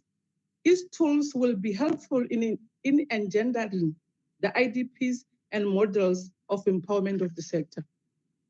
Now, the following are pillars of women empowerment strategy. Deputy Chairperson, I might not need to go through them, and I think as you've got the report, you'll be able to go through them in your time. Now, coming to individual departments, starting with social development on institutional arrangements and outreach. In order to bolster accountability, coordination, and leadership, the Gender-Based Violence and Femicide Technical Committee has been successfully facilitated the following structures. Establish the Provincial Gender-Based Violence and Femicide Technical Committee comprising of sector departments, universities, Commission on Gender Equality, National Prosecuting Authority, and Moral Regeneration Movement. Developed a Gender-Based Violence and Femicide Provincial Action Plan, as you will see the next slide. Developed the terms of reference for the Provincial Gender-Based Violence and Femicide Technical Committee. Departments developed monitoring mechanisms and processes to monitor the implementation of the action plan and the programs. SAPS has re-established a specialized unit called Family Violence, Child Protection, and Sexual Offenses for specifically handling domestic violence cases. Now, pillars of the gender-based violence, as we continue, the plan is based on the following 6 strategic pillars derived from the National Strategic Plan on Gender-Based Violence and Femicide 2020-2030, launched by the President on the 30th of April 2020. Accountability, coordination, and leadership, prevention and restoration of social fabric, protection, safety and justice, response, care, support and healing, economic empowerment, research and information management. On prevention and restoration of social fabric initiative, the Gender-Based Violence and Femicide Technical Committee have successfully facilitated the following structures. Developed the Gender-Based Violence and Femicide Draft Communication Plan to popularize, create education and awareness to communities in the province on the strategies to curb gender-based violence.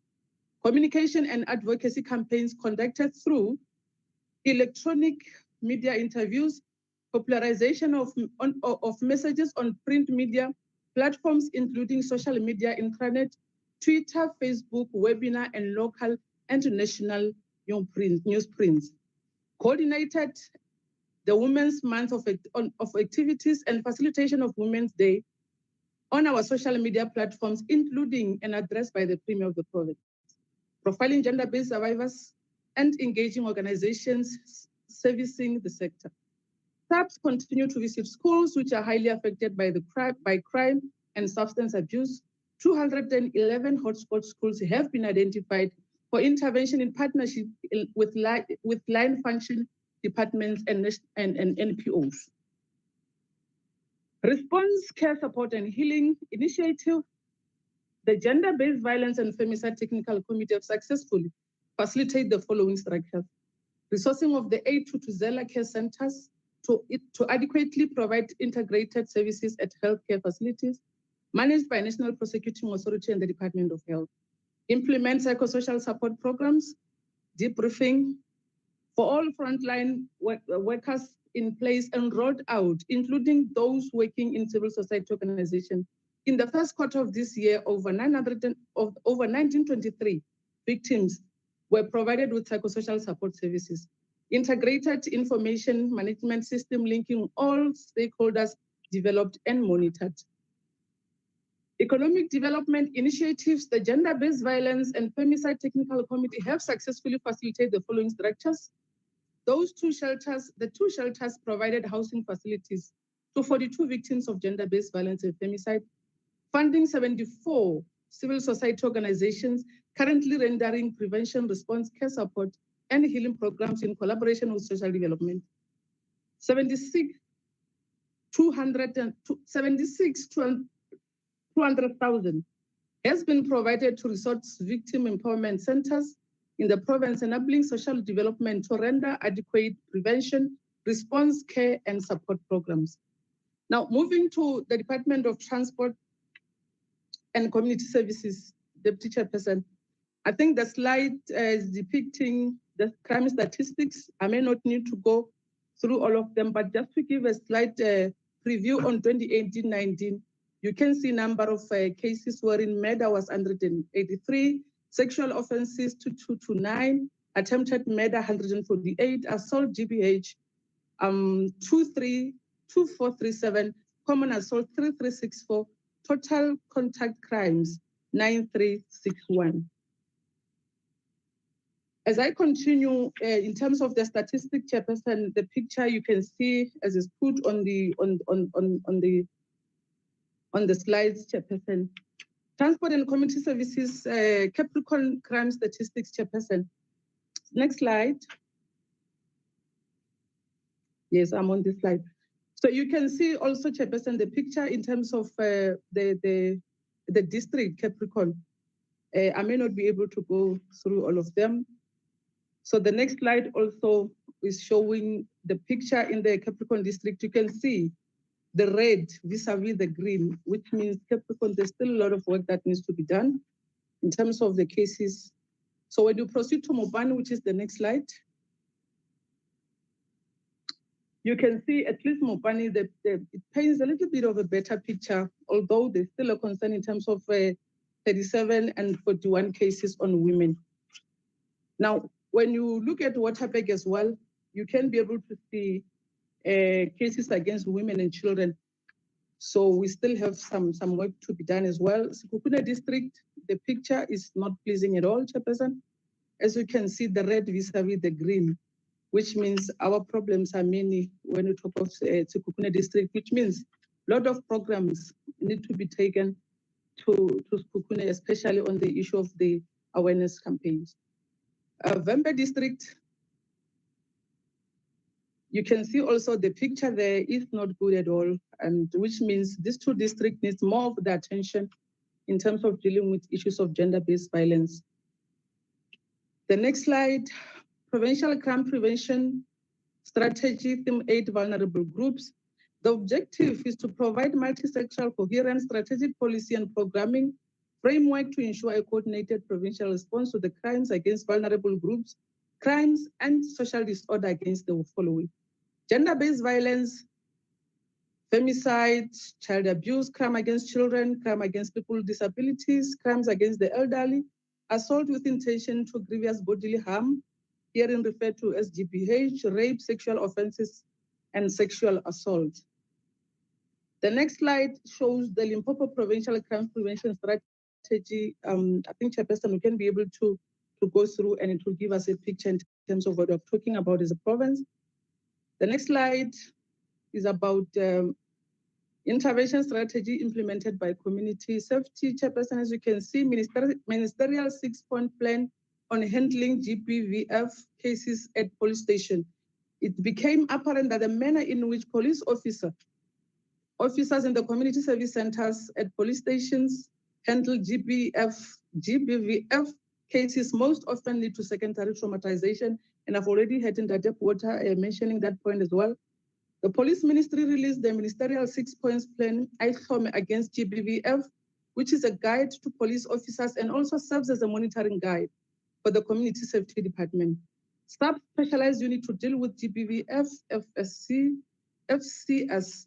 The SAPS has put in place a specialized unit to deal with GBVF and related cases called the Family Violence, Child Protection and Sexual Offense.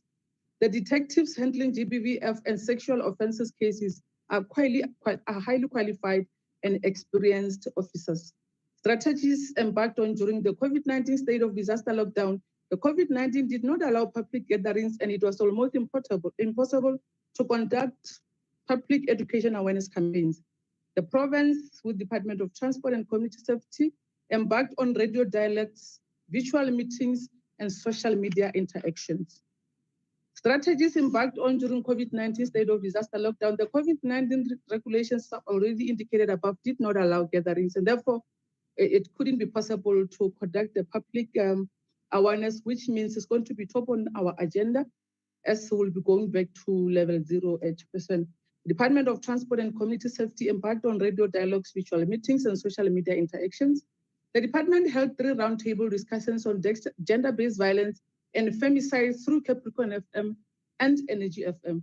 The department has been covering gender-based violence and femicide campaigns through the public broadcasting services in the province, especially on Limpopo SABC combo radios. Now moving to Limpopo economic development, LIDET, the statistics on gender in the economy paint a grim and very unequal picture with very large differences between women and men and between Black and white women. Compared to men, women, especially Black women, have low access to paid employment.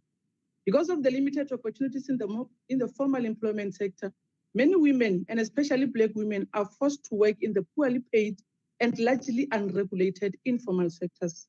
The Department of Economic Development, Environment and Tourism has tried to support the initiatives that promote women in the economy. Numerous programs were initiated to empower women in the province, and the next slide will share those programs.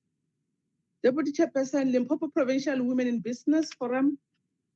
The province has launched a forum for business owned by women led by Ms. Grace Sibara, the owner of Hayani Lodge in Polokwane. The forum provides a platform for women to share best practices and business opportunities. Provision of working tools provided for women companies. The department have over the years, provided financial assistance and equipment to women companies to bolster their small business enterprise. In the current period, 25 women-owned companies of the targeted 100 have been equipped with working tools to enable them to take their rightful place as players in the economic space. Provision of training and skills development for women, the empowerment of human capacity, improved productivity in business. To this end, over 261 women-owned companies were capacitated with business skills. This will enable women to produce quality and offer better business management. The seminar for women empowerment, the department coordinated a visual training and empowerment workshop to 36 women-owned companies. Now, these slides will then give us a picture in terms of the role of Provincial Treasury on the Limpopo Procurement Strategy targets. Chairperson, I may not need to go through it as it's self-explanatory in terms of Black-owned women, Black women-owned, and Black youth in terms of statistics financial year. On the fiscal year 2018-19 statistics, 8.95 billion, Chairperson. As you can see also, it gives us a picture in terms of Black-owned business, the percentages in terms of the beneficiaries, and also it paints a picture that which, if we were to keep it the way it is, Chairperson, we couldn't be able to move somewhere. COVID-19, April to June 2020, 728 million, Chairperson. As you can see, in terms of how it was spent as per Black-owned business, Black women-owned, and Black youth-owned women. Provincial Treasury Monitoring Tool, Chairperson, the monitor alignment of procurement plans of departments and entities with the strategy by Limpopo Provincial Treasury, quarterly reporting on the actual spend on designated groups, escalation to accounting officers, accounting authorities on non-achievements of targets through reports.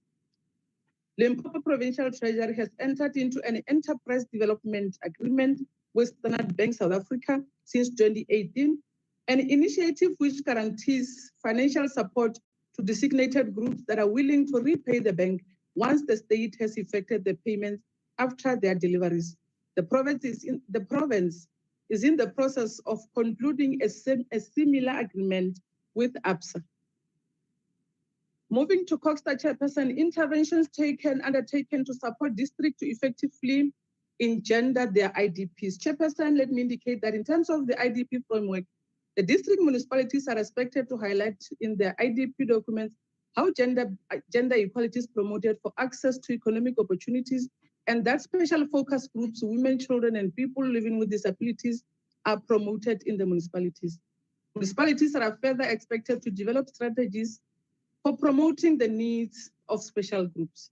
The department supported municipalities and ensured that they invite or reach out to representatives of special groups during IDP development and reviews. However, women and youth in particular are still forming a large percentage of the poor and unemployed people. As part of engendering the IDPs of the district, women and youth were part of the stakeholders represented and consulted during the launch of DDM. Chairperson,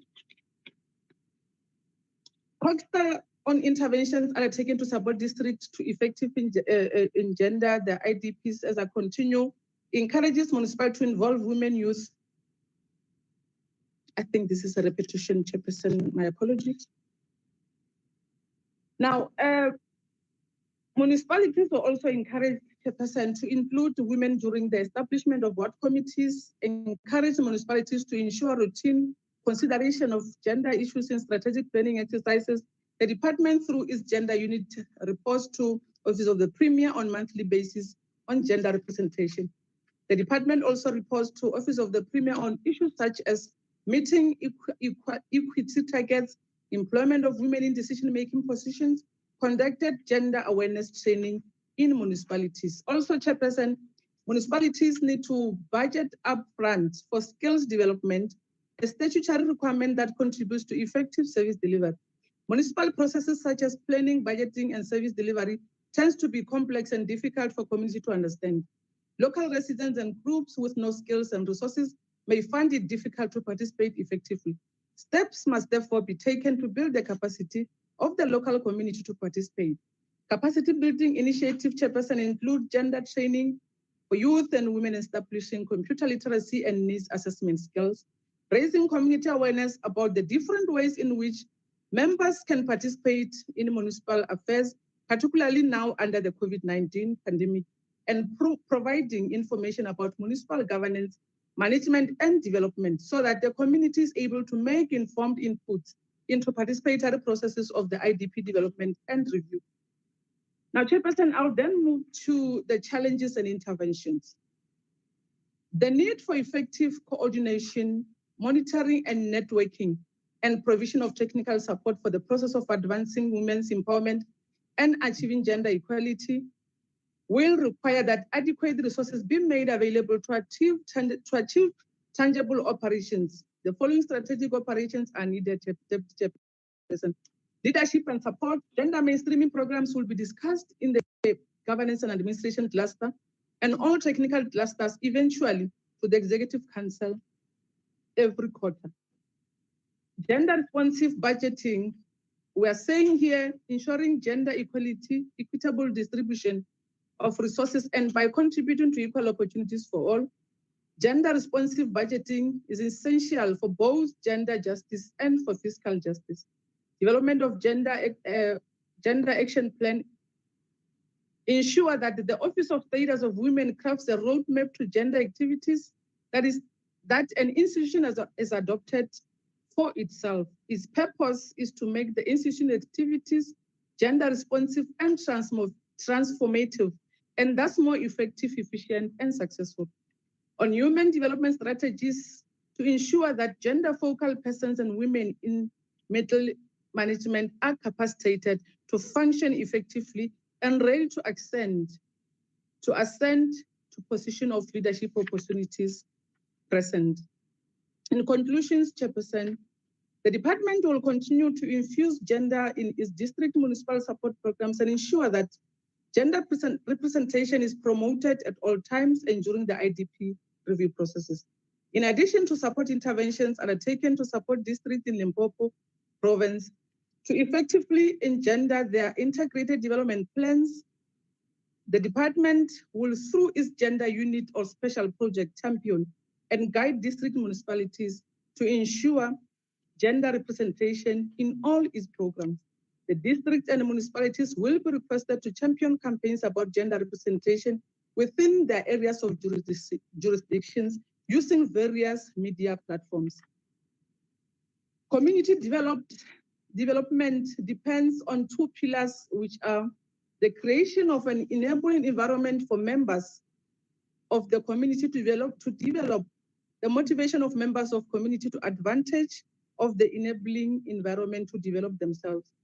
The mainstreaming and equalization of opportunities for women can only be achieved through proper planning and implementation of equity legislation and policies. The sustainability of this program is underpinned by an enabling environment by implementing government reasonable policies. Chairperson, I want to take this opportunity and thank you for awarding me this opportunity on behalf of the government of Limpopo. Thank you so much. Thank you very much, MEC. Thank you for a comprehensive response.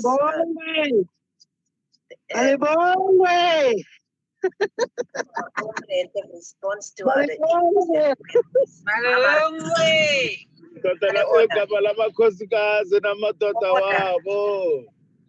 Order Limpopo, order. Order Limpopo, we are proud of you. Thank you very much, MEC. Thank you, Makoskazi. We will allow for, if there is any one of the MECs, we will allow at least 3 minutes. If there is anything that you want to add to the presentation, or anything that you, from your specific deployment, want to add in terms of our planning. So any of the MECs that want to add anything?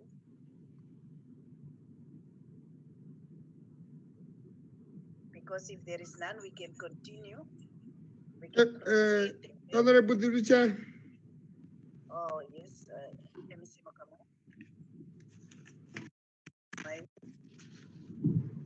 Can I proceed? You please. You proceed, please. Okay.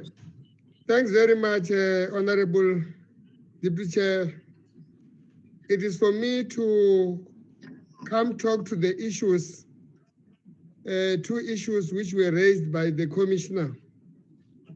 One is about our work in terms of helping women to access issues of land. I should be able to indicate that we have received the input that was made.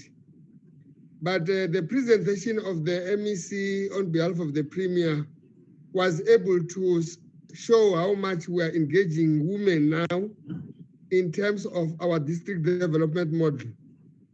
As the Minister was here on the 5th of September, we even made a special presentation on women, specifically requesting land in order for them to do farming. We are collaborating with our counterpart, the Department of Agriculture and Rural Development, just to want to empower when women have been able to access land, they should be able to be supported through the support of farmer support grants, which are available in the Department of Agriculture. I should be able to indicate that the Commissioner also indicated the challenges that are affecting women within on the issue of the traditional leadership, be it a chieftainship or senior traditional leadership, or headmen or headwomen. We are busy trying to engage in an aspect where we are supporting Koshikad, which are part of our heritage here in terms of the support we are giving. So there are programs where we are supporting them in terms of if they are to be acting when the husband or the Koshi has passed on, wherein Koshikad should be able to take over. In the meantime, maybe acting for the minor.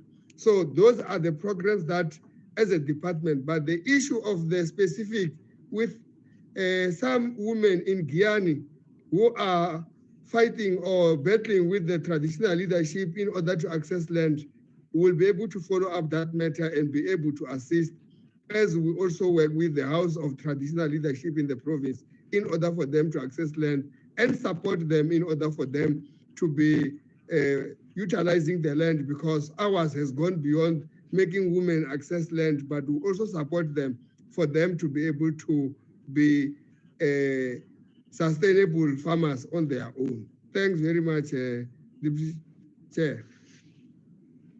Thank you, MEC. Is there any other MEC that want to make an input?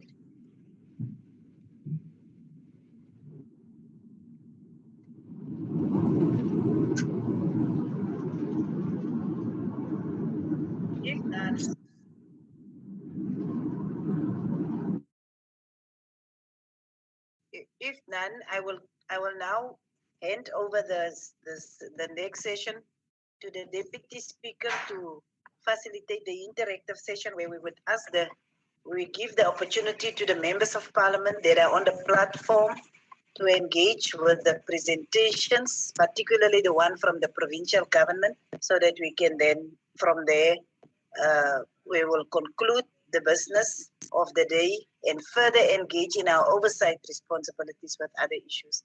Over to you, Honorable Lechisa Tsenodi. Thank you very much, Deputy Chair. And I really wish to appreciate the inputs that have already been made. They are very informative and helpful. But I'll say more about it when I conclude. Let me invite any people present on the platform who have questions to do so. Any questions to the presentation? The MEC said she's accompanied by a team. So you shouldn't worry about your question not being responded to. There's a team there, a scrum ready for any questions that you can throw at them.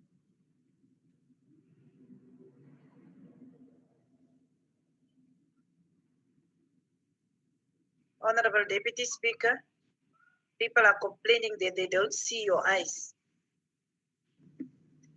So you should okay, adjust.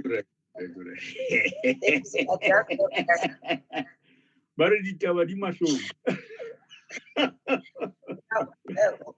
Just whilst we are actually awaiting other members possibly for questions of clarity, I think in our engagement with the districts, one of the issues that came up very strongly is the issue of service delivery that is not coordinated, departments operating in silos. It is something that came out strongly from the women, the ordinary women, as well as the progressive women's movement, that there is a need for departments within the province, and particularly also with the local sphere of government, to work together to make sure that there is integrated service delivery. It's an issue that has been raised, and I think I just wanted to put it here. But also, if you look at the stats that has been presented, I think in all our inputs, we have actually lament the issue of this aggregated data that can show clearly, if we speak about assault with the GBH and we just say women, but we don't know, is it gender-based violence or is it intimate partner violence, or what is happening? Just the issue of this aggregating the kind of data that is to our disposal. But also the issue of secondary traumatization. I think I've seen in the presentation that the department is looking at detectives that will focus specifically on issues of family and child and sexual violence and so on. It's very commendable, because the issue is that most of the women that also reported or that spoke in our platforms is the issue of the police, or at police stations that is not victim friendly, that is not women friendly. But also the fact that we don't have enough shelters. And I mean, I am I have noticed, and I think it's commendable that in terms of Limpopo, that there is NGOs and other civil society formations that can access funding from the department. But also, if we can, Limpopo is got a very, it's got a quite a vast or a big population. So the shelters, the number of shelters are not responding to the female population that we have. But we hope that the provincial government will be able to assist the local sphere of government to begin to respond to the issues in the areas of services. So I was just thinking, Honorable Deputy Speaker, one thing that this presentation is actually affirming is the fact that poverty is still Black, African, and female. That is one thing that it is still confirming. Thank you, Deputy Speaker. Thank you. Let's get comments, brief comments and questions that people might have.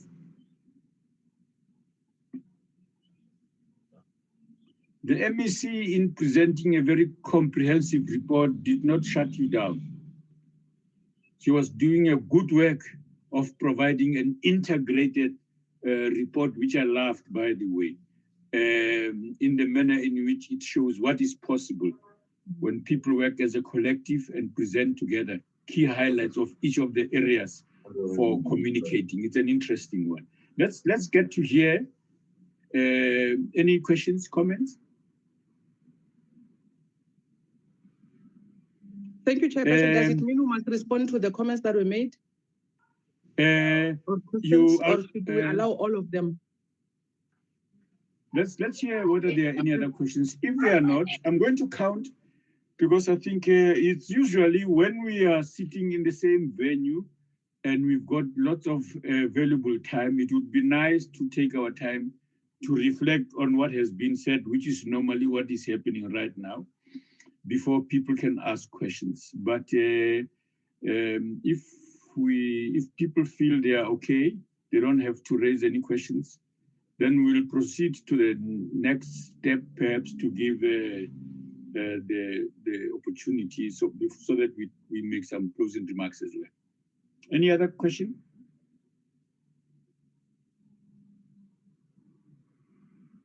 Okay, MEC. Maybe you want to say a word or two, so that we then close the, yeah. Thank you so much, Deputy Speaker. I think there were three issues that need to be responded. I think MEC Makam will speak on the issue of issues of service delivery and departments operating in silos, where he will talk about the district development model, I think. And MEC Lurul Ramakanya will come on the issue of police stations not being victim and women friendly. Then I'll then come on the issue of not having enough shelters, as I'll be closing. Thank you so much, honorable colleagues. Okay, the command is given. Let's hear you. Thank you, Honorable Deputy Speaker. Let me also take this opportunity to greet the Deputy Chair of the NCOP, also the Chair of Chairs, who is also co-chairing, Honorable MEC Ngakaring Rakwale, who's speaking on behalf of us as a province representing the Office of the Premier, my colleagues and all honorable members and other presenters. I'll just speak on two issues. On the issue of the data, you would have seen on the presentation, Honorable Deputy Speaker, that we have got a crime category that we put in terms of the statistics that we collect. So the crime category will then indicate the type of offense, if it's murder, the type of offense, if it's sexual offenses, so that then we're able to categorize that. There's also assault, GBH, there's also common assault, there's also attempt murder. This helps us when we are categorizing these crimes like these, even when we go further in terms of defending these in court and other things. So in terms of the data, That is how we'll dismantle it, to be able to communicate and say, these are the types of offenses that we have. So then we'll go in to say, in terms of these categories, this is what has happened to the women, this is what has happened just generally in terms of crime of what is happening. But also, in terms of the police and the police station, we are working in collaboration with the Department of Social Development, but you'll remember that now the minister has launched what we are calling the 6-point plan, where we are starting to zoom into the police station, and we are saying, in terms of the issues that people are raising, and especially the women or those that are victims of GBV and femicide, are saying there's no safety, there's no privacy.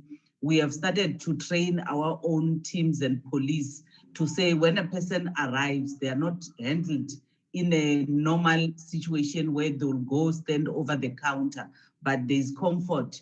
We have also started to prioritize that there's counseling that is being given. So the 6-point plan speaks to how we are going to respond to femicide issues. And also one of the critical issue, Deputy Speaker, that has always come out was that when these crimes are reported, the safety of those that are reporting in terms of the information that will be shared with the perpetrators. So this 6-point plan that has been launched by the minister in terms of our own police station also speaks to the safety, and also no sharing of information of the people that are victims in terms of families of the perpetrators and all this other information. So that is just around the data and the issues. As indicated during the presentation, on our provincial lekgotla that was led by the Premier, we have then agreed that as a cluster within the police, the judiciary, and everybody else that has to come into the picture in dismantling and taking their own part in dealing with the crime. We have then agreed on a process to say the issues of this nature should not be able, especially on issues of women, they should not be able to stay with one team for a longer time. We should be able to share the information, and if it's with the police, it should quickly go to the prosecutors, it should quickly go to the detectives if it needs to be investigated, so that then that cycle and the time spent that we spend on one case is actually fast-tracked, because we are also frustrated when it comes to these issues, when they go to court and they take a longer time. So that is some of the strategies and interventions, as the MEC was indicating, that we have put on as a province. And I think I'll pause there, Deputy Speaker. Thank you very much, MEC. The next MEC on land. Thanks, Deputy Speaker, and greetings once again to leadership. The question, or I must make comment on, is about the service delivery, which is not well coordinated, wherein departments are seen to be working in silos. And I cannot agree more with the Deputy Chair of the House that it is true that in every aspect, it will not only be when you are handling issues which are gender matters, but the entire service delivery structure of government, it has been found wanting in terms of us working in silos. And as Cabinet was able to agree on a district development model, and I think even when we were launching the pilot one, we will be able to make sure that we have a session with women specifically in order to listen to what is it that they think should be able to be done better in order to fast track the service delivery. And it was seen like the issue of the district development model is a way to go. Hence, I can confirm and agree that it is true what people are saying on the ground. And I think the NCOP, when met with district, they could find that as one reason that is dragging service delivery. I can only confirm that as a province, we have already, other than the launch, which was done by the president in Waterberg, as a province, we have launched 2 districts more. That will be Capricorn and Wembe. We are left with 2 districts, which were disrupted by the COVID-19. But where we have launched pilot, we have started to put in even the hub to able to support local municipalities with the expertise required in order to fast-track service delivery. So I can confirm without necessarily elaborating much to say, it is what government realizes that we are going to work in terms of making sure that all departments have got one budget as government at the district level and get to be coordinated. Thanks, Deputy Speaker. There's no need to elaborate more on that question. Thank you very much. MEC Rakhwali. Thank you so much, Deputy Speaker. I think the issue that perhaps affect the Department of Social Development was an issue, I think, comment by the Deputy Chairperson of NCOP on the issue of not having enough shelters for victims. So I think I must indicate that we are working together with the Department of Public Works and instruction from the Minister herself to say the department must look into buildings that are not being utilized by the department and see if those buildings cannot be given to social development in order to be converted into the shelters. So the work on the ground has already been started. I think, Deputy Speaker, I can indicate that sites have already been visited. We are awaiting a report so that we can be able to check as to which one can immediately be converted. So I think we are working on that issue. Is a concern to us as well. Hence, there is progress on the matter. Deputy Speaker, thank you so much. Thank you very much. Deputy Chair. Yes. Yes. Okay. Yeah, just something that I want to propose. I hear that there is now some work that is going on the district development model. But when we got the stats, we could see that in Vembe and Sekhukhune, there is a high prevalence of violence against women in particular. It is not necessarily saying that it is now intimate partner or what, but it is a prevalence. I just thought to propose that Department of Safety and Department of Social Development possibly look into how do they pilot the programs that are proposed against the violence against women and particularly gender-based violence. How do they pilot that programs collectively within the 2 districts? And then we can actually monitor that pilots to see how we can actually address the issues of violence, particularly against women and children. And as well LGBTIQ, as they have actually indicated. Thank you. It's just a proposal. Okay.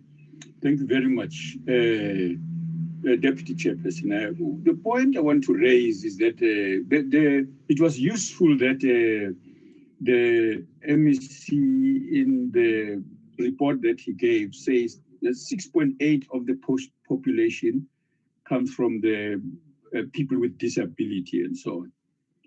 And I guess they might have its disaggregation about who of them are men, who are women, who are maybe differently oriented. That would be useful. I also want to say that that disaggregation is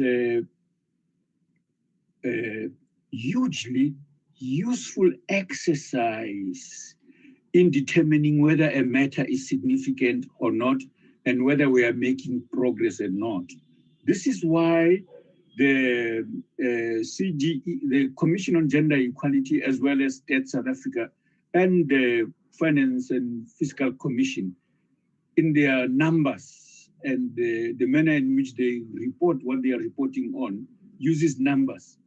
It's a powerful instrument to use evidence in what we do so that we can measure the impact we are having in areas that we have identified for dealing with. Especially, I agree with you about the district development model, that one of the criteria for choosing where we go to start first must be where we have huge human tragedies, such as this, what this violence does.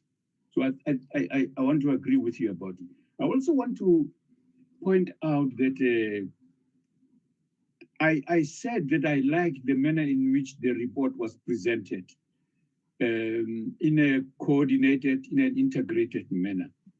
Now, the practical experiences of on the ground of people not experiencing that integration undermines the potential we have to make a huge difference on the ground. So, and I thought that it's a very useful exercise that at that level where the MECs are operating together, they have seen it fit to give us highlights of each of those critical departments.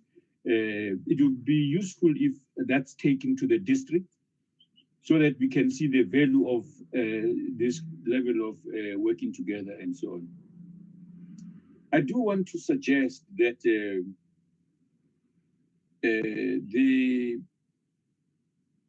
the work that's been done and the description of the additional support that is required is often both nationally and now provincially and in other provinces as well, is referred to as the psychosocial support that is required. I want us to add just a word that it should be psychosocial, yes, and somatic. We now have very powerful somatic intervention that are very helpful, not only to victims of the violence and crime, but also to people who haven't done that yet. And when they are effective, they can reduce the possibility for what in correctional services they call recidivism. In other words, repeat commitment of the same problem of crimes and so on. So when we use interventions that are both psychological, social, as well as somatic, those interventions are critical.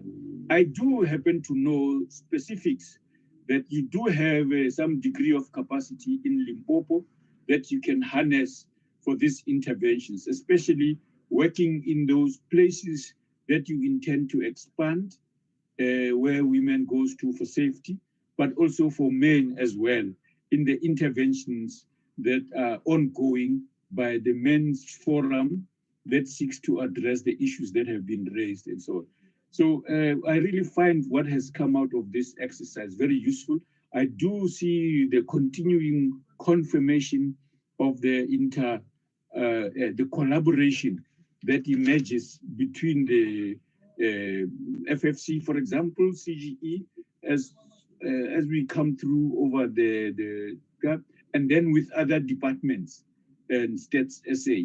It makes huge sense that we are using evidence, concrete evidence, and it is often confirmed by the provincial presentations. It's a very helpful approach to dealing with people's issues, to have concrete and verifiable evidence by anybody. So thank you very much. And I think work that has been done so far, when we next meet in some form or another, we will be glad to receive some of the feedback on these matters. Thank you very much, Deputy Chair. Please close the meeting on our behalf. You are the one that will be doing the closing and the vote of text. I defer to you always, you know that. You see, this is why there's a bias by some of the speakers there that NCOP. And I know it's not because it's NCOP, it's just because of you there in the chair that is making them say so. They know that the first chairperson is from the National Assembly, but they just like calling the meetings of NCOP. We are Parliament MECs. We work together. No, thank you very much. Thank you very much. We definitely work together. And I think we have mentioned the issues that we have actually observed. But I want to say, Deputy Speaker, Limpopo was one of the better organized provinces that we work with, and we want to express our appreciation for that to the community.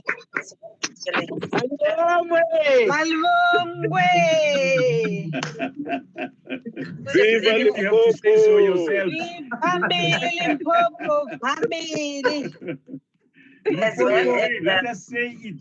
Limpopo, let us outside say it. Malibongwe. Soralitishe, Limpopo, I want, Mama soralitishe. Rehana, can you allow me to finalize my input that you can go on the way you are going on? And Chola particularly Malibongwe. also the arrangements that was made by the Premier's office in terms of engaging civil society. The Progressive Women's Movement of Limpopo also played a very important role in making sure that our program was successful. I just want to mention these few institutions, but also there were some individuals. There was the managers in the Premier's office, but also I want to express our appreciation to the Multi-Party Women's Caucus also for their mobilization, and the Honorable, under the leadership of Honorable Kate Bilankulu, as well as the like I have already mentioned, the legislature under the leadership of the Speaker. And I must say, Deputy Speaker, Limpopo, everyone that made an input took our program extremely serious, and they actually understood our base document as well as the charter as to what we've been planning and what we've been doing. So we really appreciate that. To Commissioner Botha also, as we had 3 sessions, but as we moved on, he just improved by the day. But in the way he reported, he understood what we wanted, and we are glad to say that the Commission of Gender Equality became a very valuable partner in all the provinces that we went to for us in this process. Statistician General's Office, Stats SA, particularly Mr. Roo, is delegated by the SG where he couldn't be. We want to express our appreciation for their input, and also they are in actual fact, they are going the extra mile, and it's assisting us in terms of our program, and it's making we have been making great progress up until now. FFC, I don't know whether you heard that the FFC have decided that under the leadership of Ms. Nomonde Madubula, they will have a specific focus on making sure that departments and as well as municipalities and districts, that the budgets respond to gender planning and gender input. And that is something that we are extremely excited, which shows that the review of the Women's Charter is not only focused on making sure that we have new articles that we bring in, but also that we progress in terms of our gender equity and gender transformation program. So also the government of Limpopo, the executive, under the leadership today of the MEC of Social Development, we want to express our appreciation, and we can see that in terms of the proposals that you are making, when we send the oversight departments back, we will be able to get a focused response in terms of our issues to make sure that not only the issues of women, but also the total gender transformation program become a reality. To the Deputy Speaker, our officers, to particularly also to the project team in Parliament and all other MECs, particularly I really must mention that there are 1 or 2 members of Parliament as NCOP and NA that is regularly attending these programs and making their input. We do appreciate that. And with that, all of that said, let us just appreciate today's event. I think it was very fruitful, and we appreciate the fact that we know that in Limpopo, the issues of gender equality, the issues of women and children, and other designated groups are being taken very seriously. With that said, thank you very much, Deputy Speaker and everyone, for this program. Thank you. Long live Malibongwe, Deputy Chair. Thank you very much. Malibongwe, Deputy Speaker. Long live Limpopo, long live. Long live. Amanda. Amanda. Yeah, Viva Limpopo.